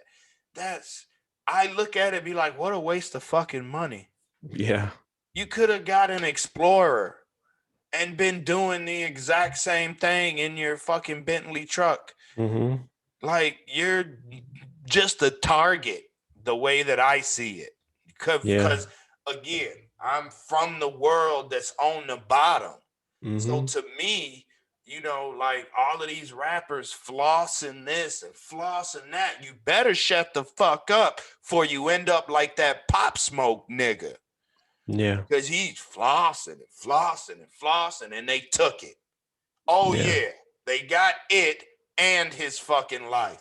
Mm-hmm. Like, you're doing all this bragging. You're doing all this, let me hold stacks of money to my head. Yeah. This is as big, my stack of money's as big as my head. Oh. Uh-huh. Like, bro, you're gonna get robbed. Yeah. Like, there was somebody got robbed a couple weeks ago, and they were in a Range Rover. They got robbed. They were waiting in a line. This is in Chicago. They were waiting in a line, in a car wash line, right? Mm-hmm. And like, whatever, somebody ran up and stole their car, basically, right? I don't know if they got shot or not. I don't fucking remember. But anyway, I had made the statement to Lydia, who was offended by it. I was like, oh, well, that's what they get for flossing their fucking wealth. Because it wasn't a coincidence to me that the Honda in front of them and the GMC behind them didn't get robbed. The Range Rover got robbed. Mm-hmm. She's like, oh, well, how are they flossing? They're flossing it because they're sitting in it. It's just having it is flossing. Well, to be more specific, go ahead. To be more specific, and this is just me guessing. If you live in a neighborhood where niggas are willing to run up on you and steal your shit, maybe you don't live in the type of neighborhood where even if you can't afford it, that you should be buying a Range Rover. And if you don't live in that neighborhood, why are you in that neighborhood? Exactly. I mean, yeah. This shit doesn't happen in Schaumburg. Exactly. So Like, like, you could say that in Schaumburg you are not flossing if you're driving around in your Range Rover. But if you're on the fucking west side in a Range Rover for almost any reason, at least if you're stopped, if you're just driving through, maybe, but still, you kind of flossing a little bit. you're flossing once you enter that neighborhood. Yeah. Otherwise, drive around. Similar to, the big boat that got stuck in the Suez. Suez Canal, yeah. Oh, hey, why don't you assholes just go around Africa? Huh? What's the problem? Just go around a continent. What do you need a shortcut for? Just go around. That would have been hilarious if some dude got out on the boat and it was just like, go around. Go around. You're stuck. Like, fuck it. But it's one of those things. Like we were saying, like, it's not flossing if you're in Beverly Hills driving a Range Rover, hanging out with Wiz Khalifa. That's Yeah. just life. Mm-hmm. You're Adam Levine. You know what I Yeah. mean? You're Mm-hmm. Maroon 5. You're whoever. Like, it's not really flossing. But once you leave that area and now you go into a impoverished area, Mm-hmm. now you're showing out. Yeah. Even if that's not your intention, that's how it's going to be received. Yeah, exactly. Yeah. And because anybody who has anything close to that, a BMW, a Lexus, whatever, they're showing out just like Quinones does all the fucking time. Mm-hmm. You're showing out. You only wanted a Lexus so you could get this type of pussy. You only wanted a Range Rover so you were eligible for this type of pussy. Like, that's all you're doing. Yeah. Buying that shit. Because Range Rovers, every time something broke on that car, it cost him $3,200. Yeah. And he could afford it, sure. But I'm sure that wasn't fun. That was objectively a poor use of money. Bad Right. investment. Yeah. Exactly. So I understand why he had me blow the bitch up. Like, it makes sense. Yeah. Like, but that's that I so anyway, back to the point. Like, I don't even have it in me anymore to want any of this stuff. I don't want rich people shit anymore. Like, give me my little, I smoke about half an ounce of weed every 2 weeks. Give me that, and I drink every other week right? Mm-hmm. So I'm fine with that. Like, if this is the rest of my life, and I play dollhouse with my daughter. Mm-hmm. Like, I'm playing dollhouse on the regular. Like, this is my life. Like, as long as she likes me and I'm somebody to her, Mm-hmm. that means something to me. Not driving a Bentley. That's not gonna. That doesn't change the size of my dick. Mm-hmm. Not that my daughter loving me changes the size of my dick either, but it makes me feel good. Yeah. Driving a car has never made me feel good. And I've driven some nice cars, but it's never like, I've never felt like it was a part of me. It didn't define me, So Yeah. it's like half the time I'm sitting around beating myself up about being a broke ass. And if I had money, because this is a question that I ask myself all the time, what the fuck would you do right now? If you were a millionaire, what would you do right now? Mm-hmm. And if I'm honest, that question usually ends in probably something unhealthy. Yeah. Because if I had nothing to do, I would probably be drinking every fucking day. And if I just had a shitload of money, I would probably just be doing drugs and being high all fucking day, to Yeah. be honest with you. Because what else is there to do if all your bills are paid? Mm-hmm. What am I gonna ride around in my car? For what? I like being at home anyway. Mm-hmm. So it's just so much of like rich people shit. Like I would never go skiing. I would never, go dirt back or dirt bike riding, that BMX shit. I Mm-hmm. I wouldn't do that shit. I look, I live in Chicago. I gotta dodge bullets usually every other fucking day anyway. I don't need these thrills in my life. Mm-hmm. Like I get enough of that adrenaline bullshit from shit that I don't want to happen anyway. Yeah. Like I don't need that. Being black in America is enough. Like I don't need to go skiing. But rich people don't do shit that I want to do other than just the security behind having dollars in the bank. Yeah. That's all I care about is, well, I can do this because I have this amount of money. That's where I still kind of want money, just because I wish my wife didn't have to work. You know what I Mm-hmm. mean? Like I wish that I could have trust funds for my children. You Mm-hmm. know, it looks like Donovan's gonna end up in an Ivy League school anyway, so he might make it anyway. You know, like, Mm-hmm. but it's one of those. I wish that I could provide that, but that's what my life has become. Is more like, damn, what can I leave my children when I die, so Yeah. that it boosts their life a little bit, losing mine. And that is difficult for me, like, because I don't got shit. So it's like, Yeah. at least I could try to be a good person. You know what I mean? Mm-hmm. Like, that's all I got. Yeah.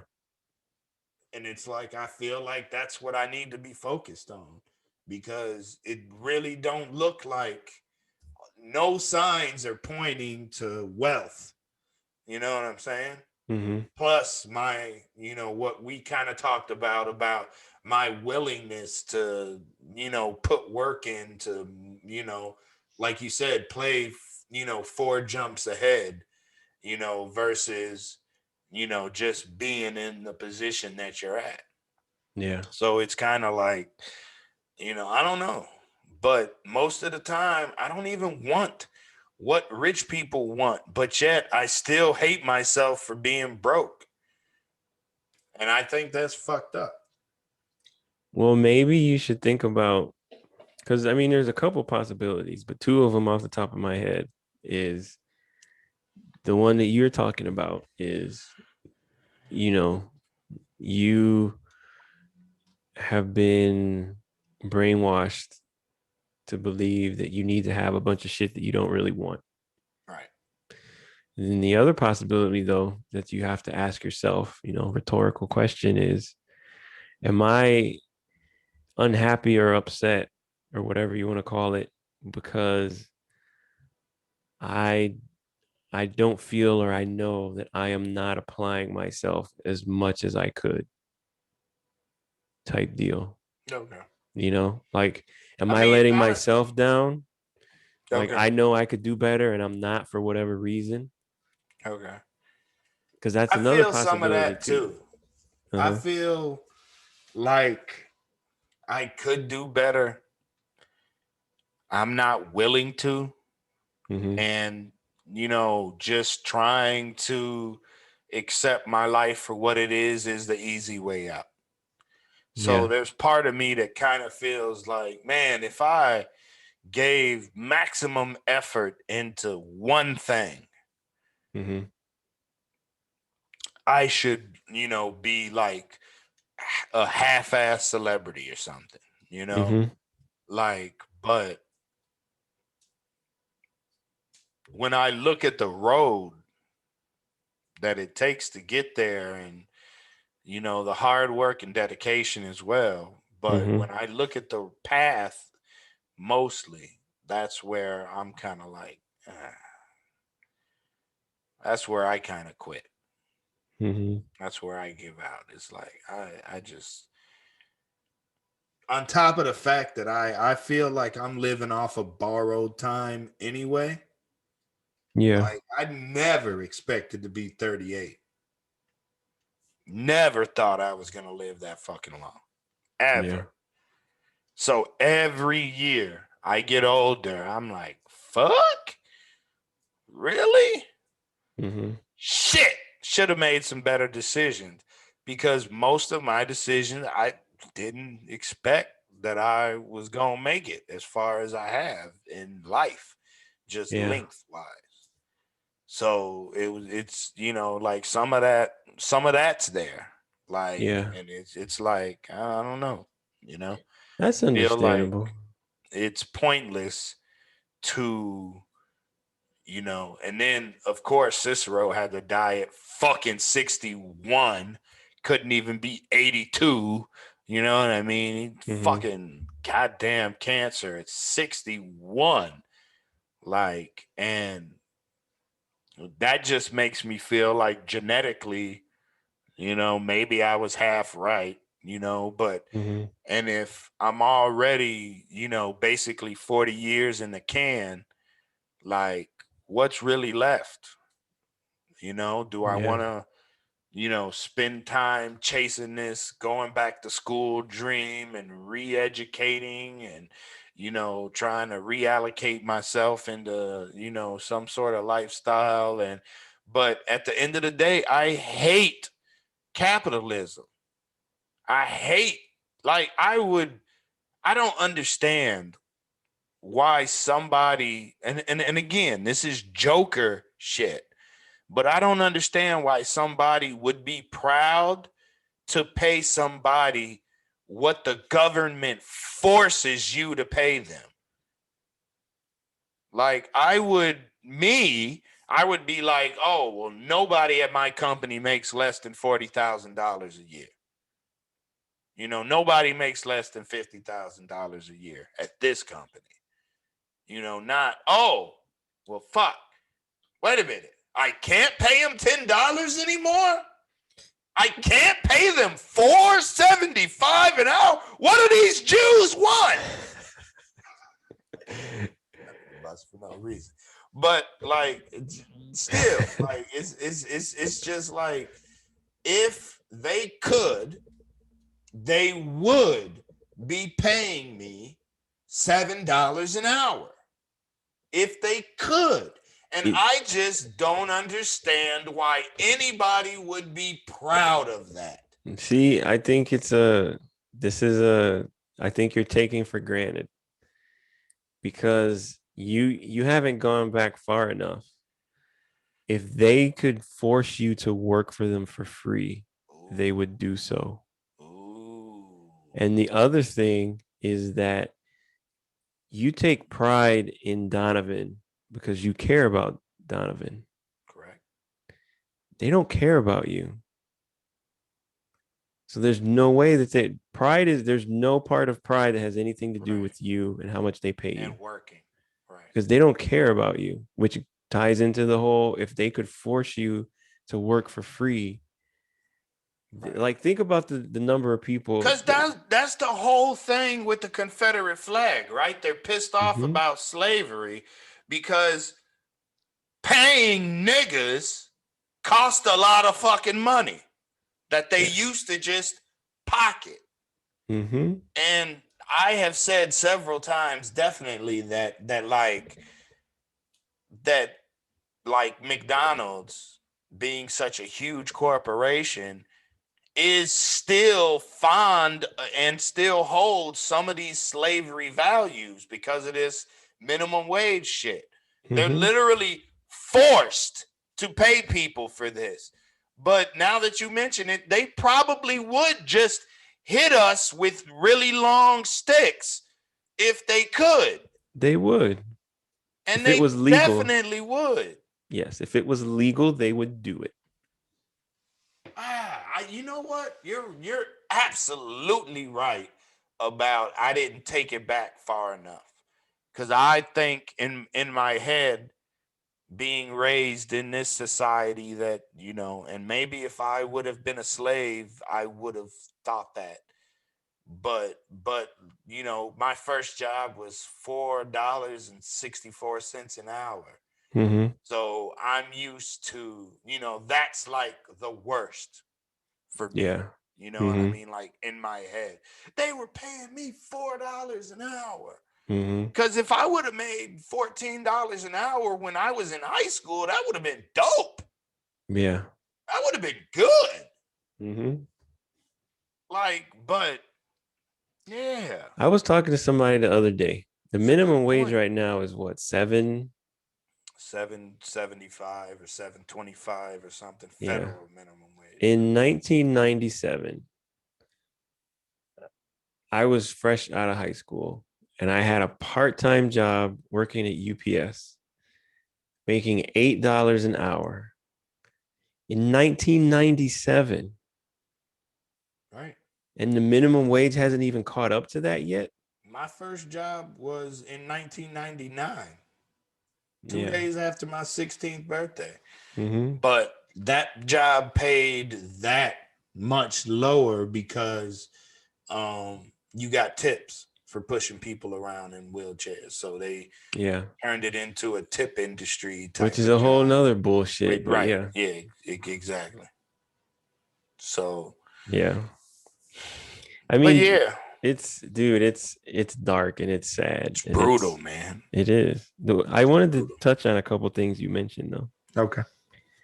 One thing I wanted to point out, and this is your vision, so you decide about I got this. you. But I would ask you to consider whether you are conflating things that you want to do that bring you happiness in your life Mm-hmm. and things that are going to make you some amount of money. Because there's three things that I see in going on the road being a comic. There's enjoyment of doing the thing, Mm-hmm. enjoyment of receiving fame and or recognition, and enjoyment of the money that you will potentially make. And there can be, if you want, there can be a world where every other Friday or once a month on a Friday, you go to whatever comedy club Right. and you do a set Right. and you enjoy it, and that fills up your battery for the next Right. month or whatever. And then, like, do you want to, like, no, I don't want to go on the road. I just want Right. to do this because I enjoy doing this. I'm not doing this to get any extra. I don't want to be famous. Because it's actually fun. Yes. This is Right. the way people play like league, Yeah. like League basketball and stuff. basketball or like Yeah. Bose does, right? I just want to be the basketball champ of my park. That's what I want. I don't want to be Michael Jordan. I don't want to try to get a contract. Right. I just want to do that. Or even if you don't want to be the champ, like I just want to play. I enjoy, playing with the boys and just It's funny that you say that because I actually had that thought a mhm, couple weeks ago. It was within the last couple of weeks yeah. where I was like, man, what if just going on stage and riffing Hmm. improves my life 20%, you Yeah. know? Hmm. Like just because I actually am doing something that I enjoy Yeah. versus, just go to work, go home, play with the kid, go to work, go home, play with the kid, struggle to keep the wife happy, stuff like that. Like, Hmm. and in the cycle, I add, oh, like you said, Fridays, doing an open mic, Hmm. 5 minutes, and that recharges me for the week, and then I'm Yeah. back Friday again doing what I love or whatever, if I, you know, love it or whatever. Like, but I Yeah. have had that thought, like maybe that would at least be better, you Mm-hmm. know? Yeah, and it's something to think about. That's something that only you can really, decide or whatever. But I think it's worth considering specifically because a lot of times we get brainwashed into thinking that all of those things, again, like who doesn't want a Lexus? What are you, crazy? Right. Who doesn't want to be rich and famous? Like, why do Right. I want to be rich and famous? Like some because over and over what you hear is that people hate being rich and famous because they can't take their kid to McDonald's and get Right. a fucking ice cream cone Right. because it's the fucking paparazzi and all this. Like, Yeah. I don't know. Is it worth, you know, being able to, go on Oprah or whatever the fuck it is? Like, what if you don't care about being on Oprah? What if you don't care about winning a Grammy? Right. Like it's all about payoff and, what's it actually worth to you? I think that it all boils down to for any given individual, all of us struggle to try to find out the things that are actually valuable to us and sort of zoom in on those without trying to avoid as much as possible getting those things mixed in with other stuff. Like there are probably some musicians that um would be happy if they just get to perform. Right. There would be some who would be happy if they got to perform and they were famous but not rich.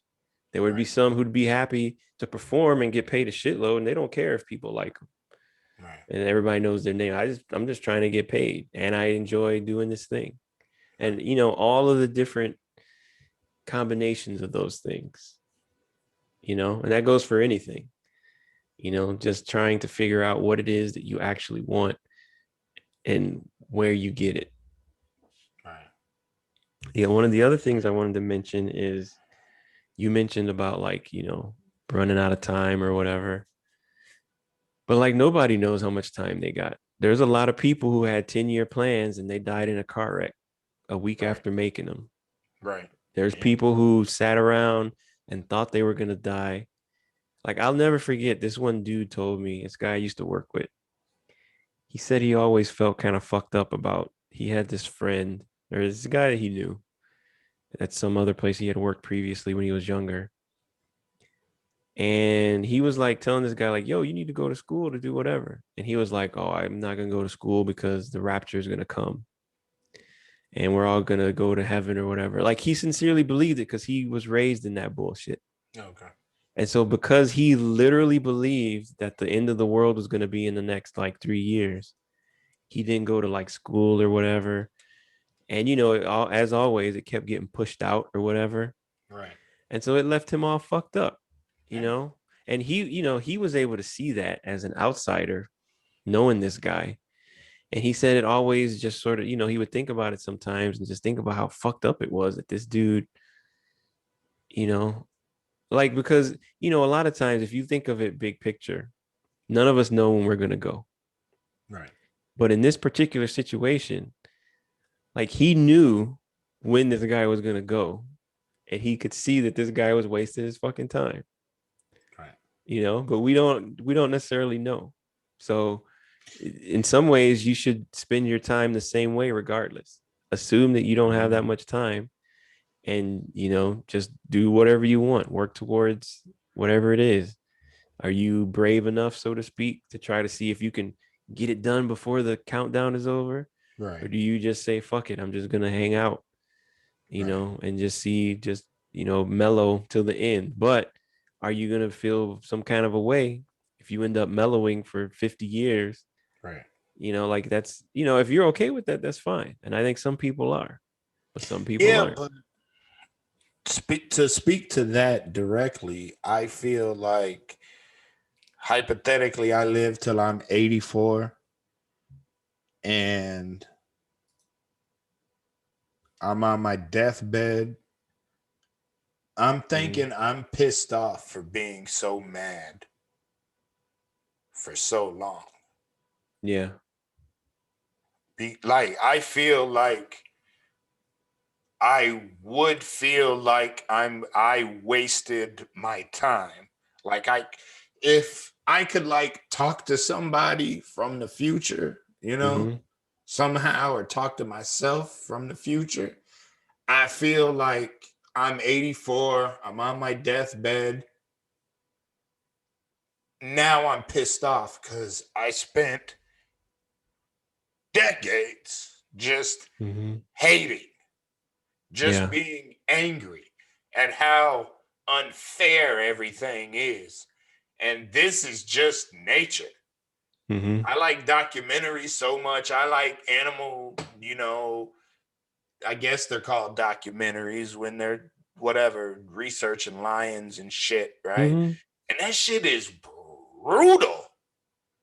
It's brutal. Eating children and, just all types of fucked up shit that happens in like nature, Mm-hmm.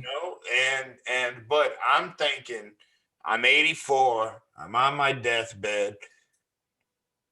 I'm cussing myself out because I wasted so much fucking time Mm-hmm. being angry. Yeah. Because part of me feels like it's not worth caring about. Yeah. Like all the shit that I don't care about, but it makes me feel like shit for not having. Mm-hmm. Like, I feel like, being upset about not having it is a waste of fucking time. Like, I'm missing a deeper meaning and a deeper point of life. But I Uh-huh. can't see it right now. I think that's true, but maybe you can consider that's you I agree about the part about being upset, about being angry, but Mm, perhaps you're not really angry about what you think you're angry about, is what I'm trying to say. okay. Maybe you're actually angry about something else. Because what you said was about not having, like not having shit that like rich people have or whatever. But Right. maybe Well, that's just not really money. it. Maybe there's something more specific that you Okay. could possibly identify that would be useful, because I do think you're right. And I know for me personally, that's something that I had dealt with. And I guess to a certain extent, maybe it's my personality or where I'm at in life or whatever, maybe being a little bit older than you, Hmm. because you haven't reached the magical 40 Right. mark yet. But I mean, But I feel myself changing. Like I feel like I'm a different person, every few years. oh So yeah, like when I look back at my, 22-year-old decisions, I hmm, shake my head like what a fucking idiot. I should have done yeah, this. I should have done that. Would have, could have, should have syndrome or whatever.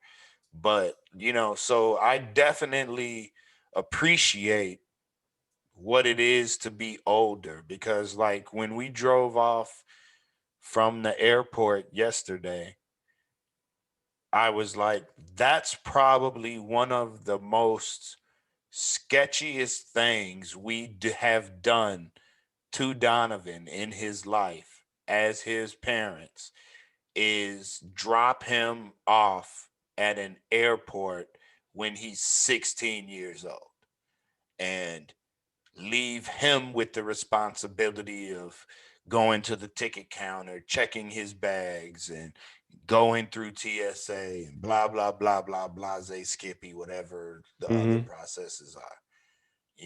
That yeah, because otherwise there wasn't any when you think back to the danger that your parents put you in, there wasn't any of the recklessness or perceived recklessness that like ma put us in per se. Like I remember in the 6th grade, I had bus tokens and I was taking the bus home. hmm, I'm not putting a 6th grader on the bus in Chicago. yeah, Personally, it's a different world though. You hmm, know, it's different times. it is, Like, yeah, and we used to go outside, something as simple as going outside and playing and staying on the block. I couldn't hmm, cross the street till I was like 9, 10, 11, something like that, and I had to stay on this side of the block. But yeah, still, unsupervised outside? What? Never. Never. Mm-hmm. Not now.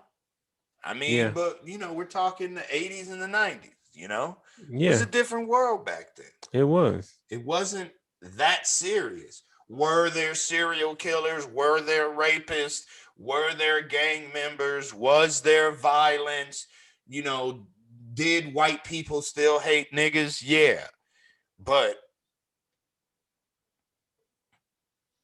It was a just seems like it was less of a risk back then than it is right now. yeah. Well, I mean, look at the shit that we've been talking about. I don't think it's a stretch to say that the number of people who are at the end of their rope is a lot higher now than it was then. Right.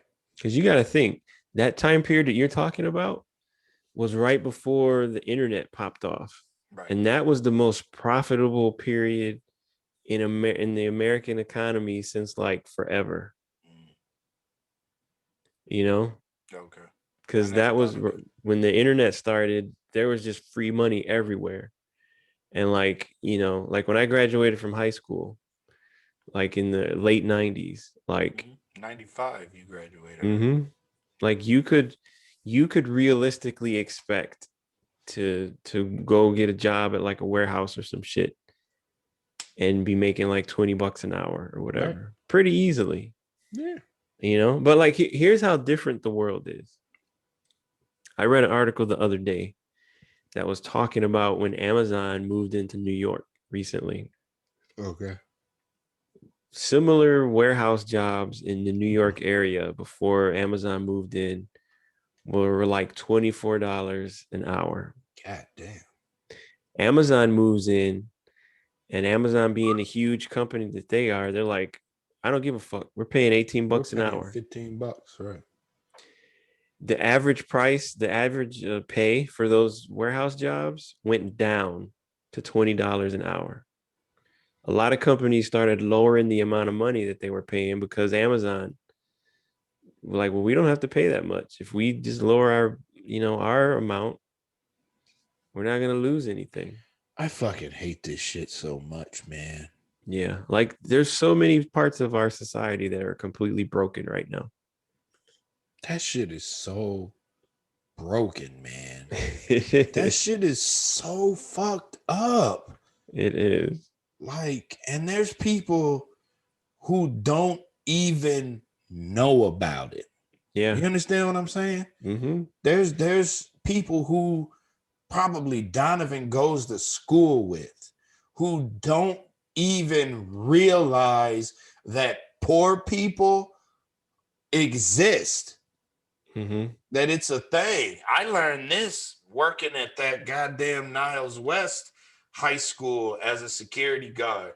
There were so many fucking kids there that were just suburbanite pieces of shit that they had no clue, though they tried to emulate hood shit. They Mm-hmm. literally had no idea that there's people out there that are only eating when they go to school. Yeah. They don't eat at home because there ain't no food there. Because they Mm-hmm. mama strung out on crack and they daddy's in jail for 20 years. Mm-hmm. Like they don't even understand the concept of that. Wait a minute. Yeah. Wait a That minute. Your that can't father's be not true. there? Yeah. Like, Like, where's your grandma? Oh, she died from cancer 2 years ago. right.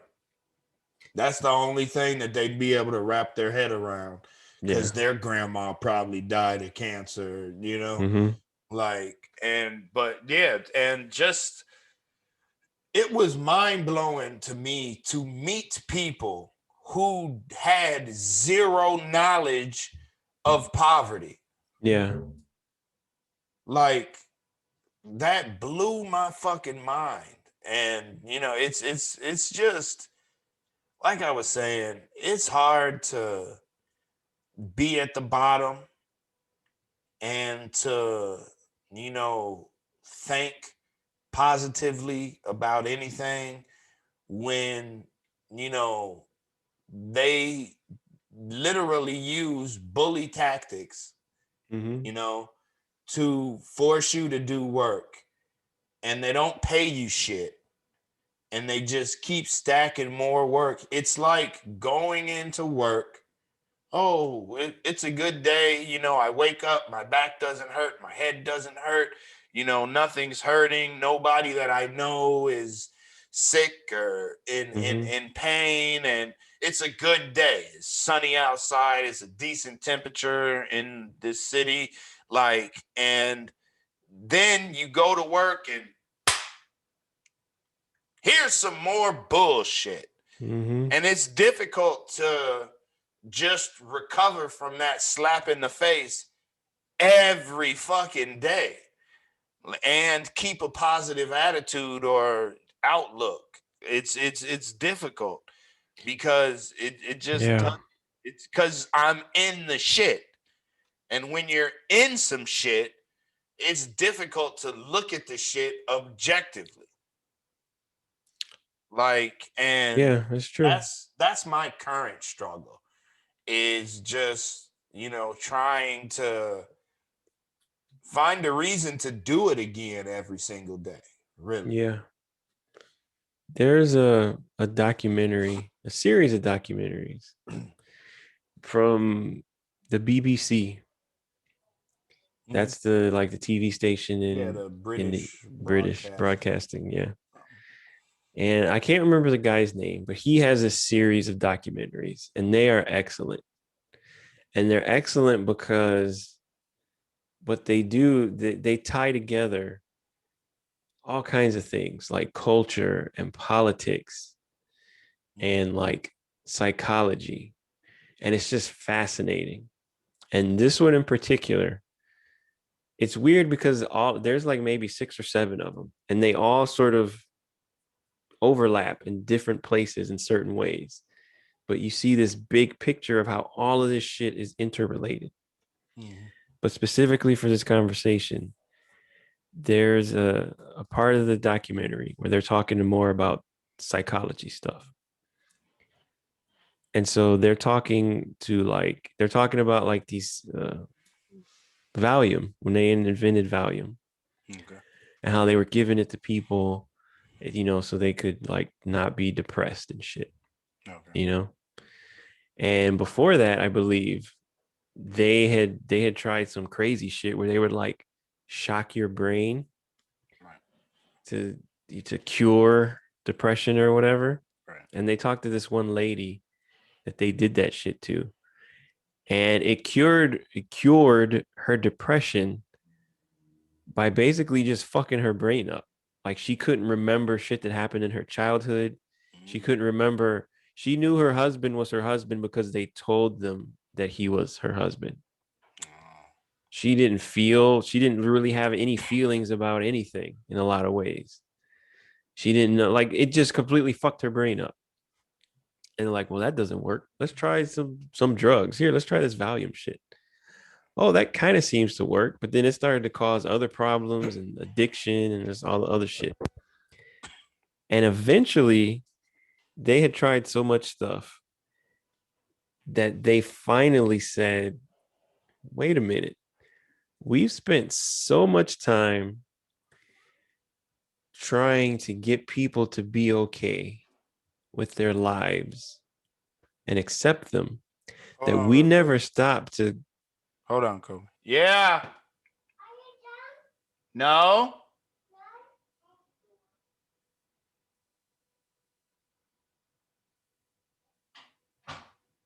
Sorry. It's all right. My daughter. Are you done? No. Yeah.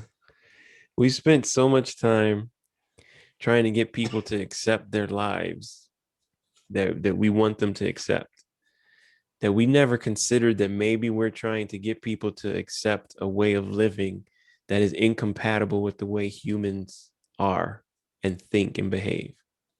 And it took Right. them decades to finally actually take a step back and ask themselves that question. Mm. And I mean, It's, it I a lot, definitely at feel that you. point, you have billions of dollars invested in all kinds of shit. Why are you going to Right. change it? And I really do think that that's fundamentally part of the problem, is that we are being asked to live in a society that is not conducive with being a healthy human being. Right. How do you take somebody's purpose away from them? You know, like Yeah. sense of purpose. Mm-hmm. Like if you don't feel valued at all, and maybe you can feel valued in your neighborhood and you're respected in your neighborhood, right? But when you go to work, you're shitted on. And then, in that community, in your work community, you don't feel valued. Mm-hmm. But you spend 23% of your fucking life, 23% of your day at work. Yeah. Like, and that's a large percentage. It is. I don't know who the hell came up with an 8-hour work day or 7 or whatever. Like, that shit is Do insane. you know why the 8-hour workday was created? It's gotta be some bullshit. Because people were routinely forced to work more than that. And so the invention of unions and all of that shit back in like the late 1800s, the So early that 1900s, the labor movement, so they that's the said, fucking plea bargain. yeah, because they're like, Jesus, you're forcing people to work 16 hours a day. Can we at least take it down to 8 and let people work on the day off? That's the If it had fucking not been for unions, there would be no such thing as an 8-hour workday and having the weekend off. So even that, which is probably still too much, was something that had to be fought for tooth and nail. and see that's what just makes me hate us. Not Yeah. us as black, us as species. Yeah. Like we suck, bro.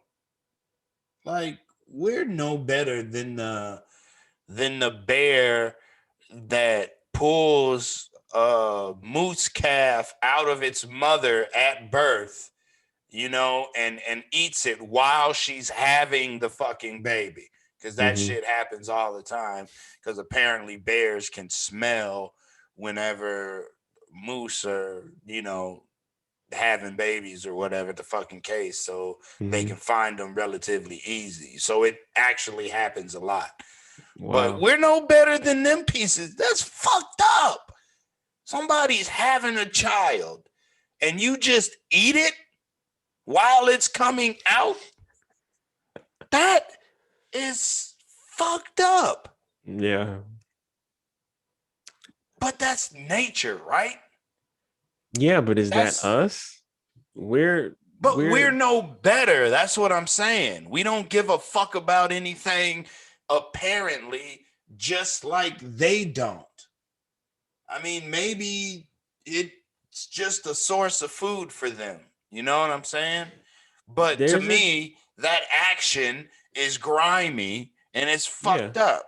Oh, for So sure. I'm just saying that us, forcing people into slavery and rape and like humans are horrible. So maybe I should fucking not have any expectations for human beings anyway, because we're just a bunch of fucking animals. Well, remember the thing I told you about the gorillas. Like I was thinking about this specific idea the other day, and that idea is that we as humans, like I was thinking about how there's value in not doing things, because everybody talks about the value in doing stuff, Right. but there's value in deciding to not do things. Restraint. Restraint is one of the things that we can do that bears can't really do. Right. The only way you can get a bear to practice restraint is to like Beat it. have him feel his life is threatened or some shit like that. Yeah. But a human being can just arbitrarily decide, I'm not going to do XYZ because reasons. Okay. And we have the mental capacity to do that. And other animals don't. To a certain extent, other Okay. primates do too, not to the extent that we do, as far as we can tell. Right. So that separates us. I get And we're so different. it is very possible that it's the concept of the the silent majority and the vocal minority. Like, it just so happens that the way that our society has been structured, and it's probably not an accident, that the people who are the most likely to be in charge of these large companies happen to be fucking psychopaths. Here's another thing to think about, and this is my own personal pet theory. It seems to me that a lot of the important legacy people, the fancy people whose families have always been in charge of shit, even let's use the royal family for an example. Okay.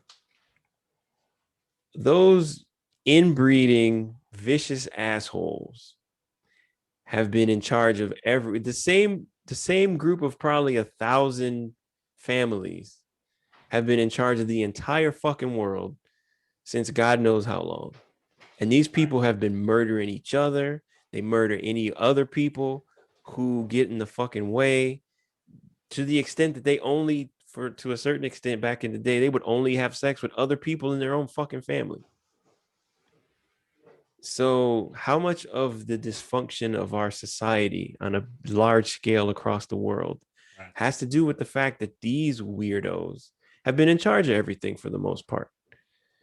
And if that's the case, maybe all of the fucked up stuff in our world isn't so much to do with the darkness of the human condition or whatever you want to call it. It's with these fucked up assholes. And they're the ones who have been at the controls of everything. And they've engineered this fucking hellscape that we live in. I mean, from a practical standpoint, I don't know how much that helps. It always helps to sort of know what's causing the problem. But at the very least, you can have a little nugget that says, okay, well, at the very least, maybe people fundamentally are not horrible. Maybe a lot of people are, but 9 times out of 10, people aren't. It just so happens that 1 out of 10, they always bubble up to the fucking top because they're vicious. It just so happens that the worst of the worst tend to be the people who are in charge of shit. Yeah. Because Like, everybody else is like, cool, let's all vibe. And that motherfucker is like, cool, while everybody's vibing, I'm finna take over everything. right. Because nobody's paying attention. But I'll tell you the biggest takeaway that I'm walking away with today is this Joker thing. Like, because I'm telling you, it's every single day, as I'm sure it's easy for you to imagine, that it's just some other dumb shit. Yeah. And it makes no common sense to me. And this one of my coworkers, he's a security guard that work on the dock. He's a supervisor down there. Yeah. He had said something, and it was kind of like low key deep, but at the same time, it was super superficial. Yeah. And he's like, hey, man, if you don't understand it, it ain't for you to understand. And that's some ghetto shit, but at the same time, it kind of makes sense. Like, it's kind of, maybe a little bit beneath me in terms of the way that I think, like, oh, well, I like kind of knowing what's going on, versus just being somebody, oh, Massa said I don't need to understand it, so I don't, okay. Like, but it did make sense in terms of like keeping your life simple. Yes. I mean, because shit that I get pissed off about at work makes zero sense to me, but they seem to love it. Like, and they just go with it. So if it's easy for me to say, oh, I work for Joker, because nothing he does makes common sense. It's always some complicated, personal, deep shit within himself. Yeah. and it's easier for me to tell myself that I work for the Joker, who is wildly, than for me to think that I work for this respectable individual, you know what I mean, who Mm-hmm. cares about people. That doesn't, because then all of their actions contradict that Mm-hmm. thinking. Like, oh, you work for a good company. No such thing. Yeah. Because all of them are run by Joker. Mm-hmm. You know what I'm saying? It's just easier for me to accept that I work for a psychopath, who would literally kill and eat and rape my children, Mm-hmm. like the bear eating the moose baby. You know, Yeah. they would do that. They would Mm-hmm. do it right in front of me. And Yeah. move on to the next one the next day, Not blink an eye. Yeah. Right. And meanwhile, the baby's dead and I'm traumatized, Mm-hmm. you know? Didn't even cross their mind. Right. So yeah, that's crazy, man. It's sad, bro. It is. It's sad because we have so much information, so much shit, so much access, especially in this country. And for people to still behave like it's the 1800s, with their ways, Mm-hmm. like, you think I should stop trying to figure it out? If it makes your life more difficult, yeah. Hmm. I mean, the other thing to consider though too is like the human brain is designed to find patterns. That's what we're good at because of That's our definitely what I'm good at. I'm good at watching people and figuring out what they about to do. the problem though is that your brain is also good at making patterns when there's not a pattern there. And that's not Oh, just you, that's right, everyone. right. That's people. Yeah. So at some point you have to think, am I trying to figure out something? I'm assuming that there's an answer. Maybe there's not an answer. You know, it's like you're like, oh shit, I hear tapping. I bet that's Morse code. So you like start dot dot dash dash. Let me Right. decode this shit, son. And you're like, I don't understand. This doesn't make any sense. Is it Polish? What is it? And then it's some dude outside that's just hammering a fucking thing, but you don't know, but you think it's some kind of fucking secret code. Like, you know what I mean? Right. Yeah. Like There's room to become delusional. sometimes you can think there's Within a that. pattern. There's a It's not difference there. between a pattern and something that's intentional that has meaning or has a quote unquote answer. And sometimes there's not an answer. It's like to keep it with the Joker theme. It's like like Alfred said, some men just want to see the world burn. Right. Yeah. There's no there's no reason. Right. You're just broken in that way. Right.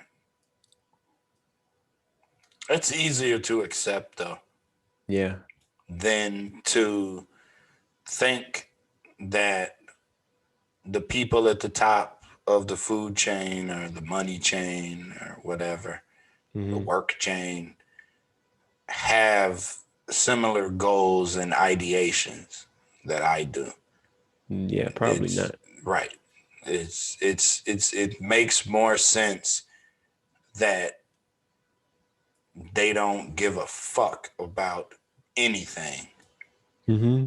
but their paycheck. And that's literally life or death, tooth to nail.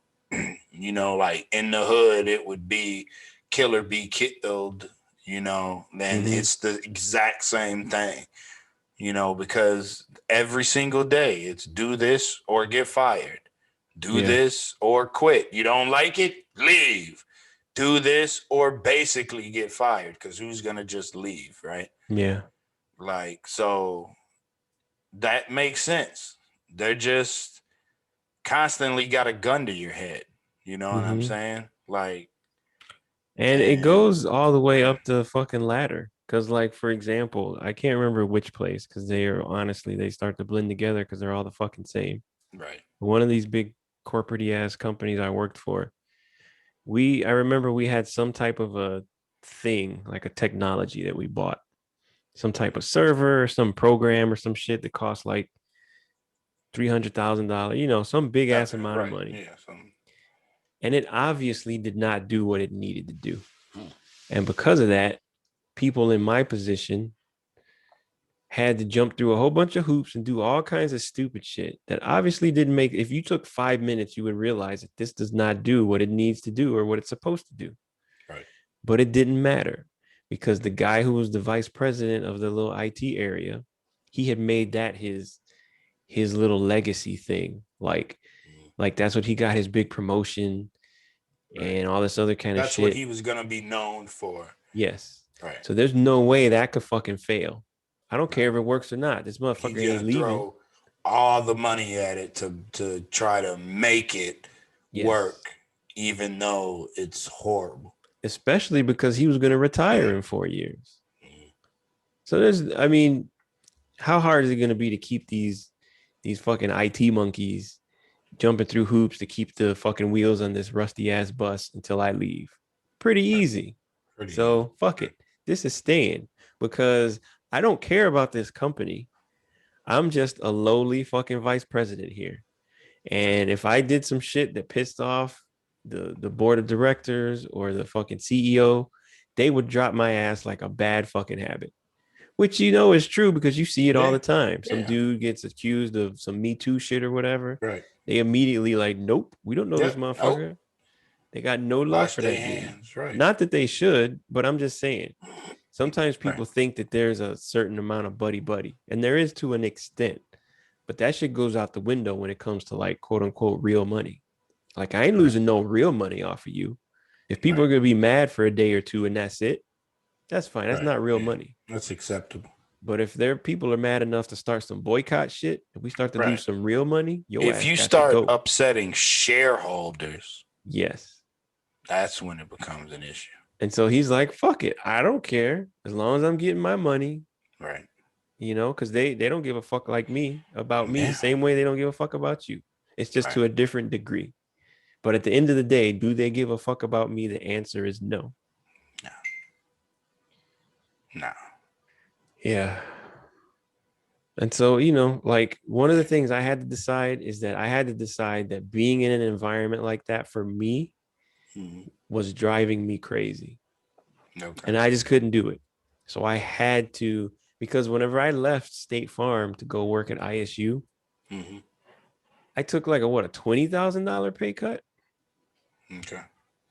Like it was a substantial pay cut. I was still able I knew to. you took a pay cut. I didn't know it was that damn I much. think it was about 20 grand because I I did the thought you same took shit. like an $8,000 pay cut or something. No, it was like 20. Damn. And I did a similar thing whenever they ended up kicking me out of Raymond James, but I was gonna quit anyway at Who? some point. Like I didn't Raymond hear the James. company. Raymond Who? James. Oh, okay. I took like a $30,000 pay cut that time. But like I was literally going crazy. I also tried to, save my marriage, which didn't really fucking help. Right. But I even if that wasn't an issue, I would have went fucking crazy because I cannot be in a situation where I know that people are taking advantage of me. Like you are not gonna do that shit to me. And that's part of how I feel every day going to work, being again a minimum wage worker, definitely getting taken advantage of every single day, and nobody seems to care. And I feel like I want to say I can't do this shit forever. That's if I could be 100%, myself, I would be like, I can't do this shit forever, bro. Like I'll smack the shit out of somebody before I do this shit forever. But I got to do something. Like, and unfortunately, this is what I'm doing right now, you Mm-hmm. know. But like you said, even if I could find some, you know, again, hypothetically, if comedy is my route, you know, Mm-hmm. then getting on stage might be a release enough, you know, Possibly, yeah. for me to not give a fuck about the rest of the week. Mm-hmm. Cause at that point, I'm a comic.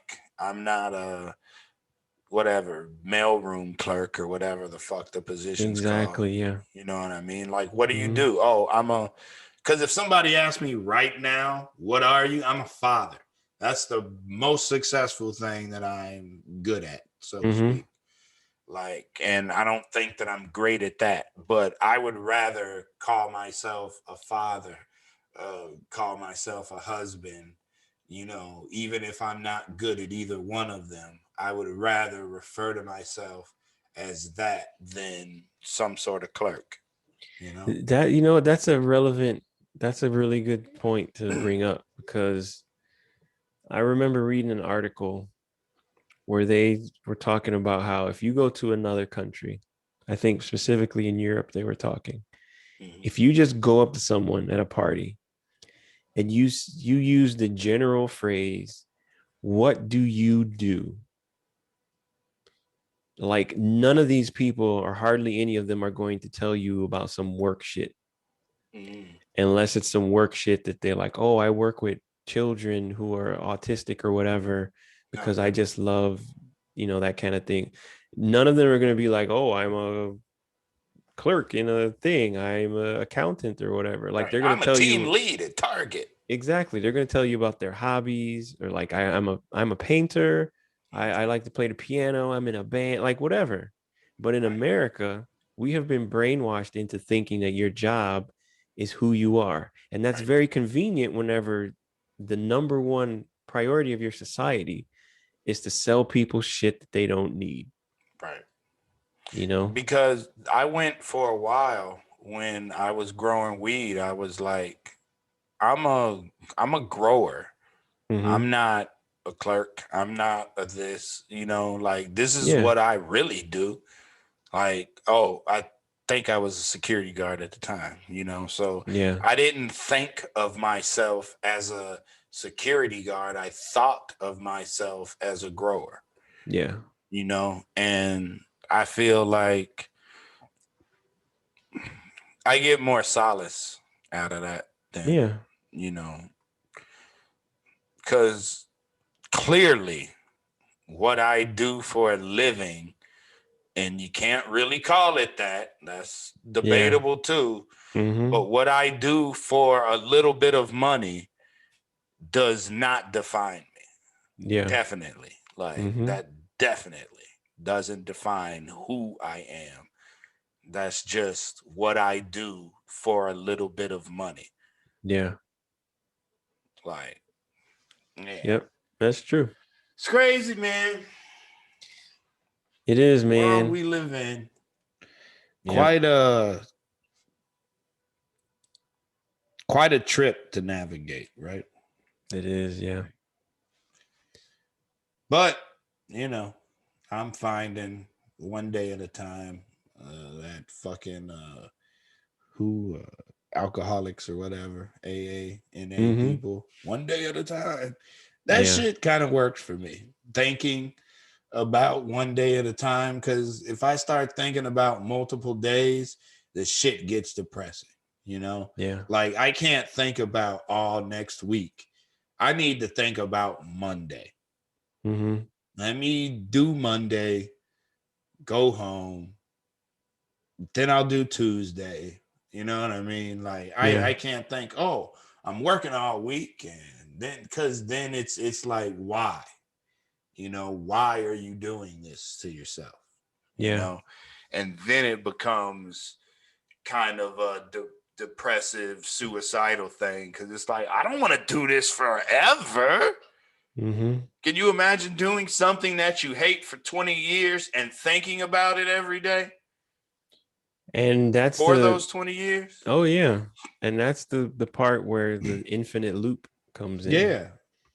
as long as you're doing something so that, you know, the number of your books in your library is slowly going up and it will eventually reach 10 so that you can jump out of that loop, Okay. then, you know, then it's a matter of like, okay, like, you know, it's like imagine if you're stuck in, I don't know, some James Bond type shit.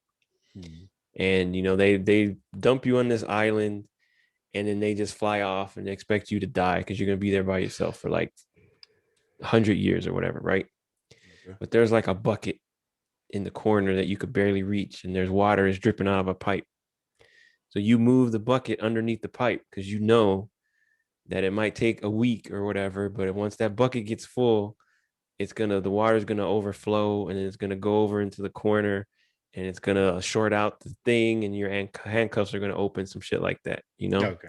Like Right. you're setting yourself up with little bitty incremental changes so that eventually, you know, maybe that's all you got. You don't have the ability to do a big change. But if Right. you can just do a little change in the right direction Hmm. and just sort of hold out for a while, Right. eventually you're going to get out of that hole or out of that loop. Right. And then once you get out of there, that first step, maybe you can do another little step now. Okay, I got out of that one. Now here's another situation where I can just try to think about, I set the situation up so that eventually I will get out of this situation. And Right. then I just focus on just making it day by day. So Right. now I can be pretty certain that I'm not just going to be doing this forever. I know this is eventually going to end and I will be in a better position. And I think there's a lot to be said about the difference between just thinking you're stuck doing something forever and knowing that you have a sort of a plan and at some point Right. things are going to improve. You got Right. some light at the end of the tunnel to look Yeah, forward to. and that's what it is. It's light at the end of a tunnel. Mm-hmm. Like it's something to look forward to, Yeah. regardless of how big or small it is. It's something. Mm-hmm. And that's what I feel like I'm lacking. And with you even just saying or informing me about this infinite loop, Mm-hmm. theory or whatever it's called, like that I feel like I'm stuck in kind of a loop. Mm-hmm. And the number keeps it's just seven books every week. Yeah. Next week, for the last 48 weeks, it's just loop loop seven seven seven seven Mm-hmm. seven seven. And while instead of me trying to find a way to get out, I've just kind of started accepting that seven Mm-hmm. is the Yeah. answer. And seven, all right, well, it's seven, all right, Yeah. seven, all right, seven. Supposed to And I be did that 10, for a but all while right. too. And I was miserable. Yeah, that's where But I'm at right now. yeah, Right. Well, it's all about paradigms and shit, right? it is, man. I mean, that's one thing about us having these brains and free will and all that shit. Right.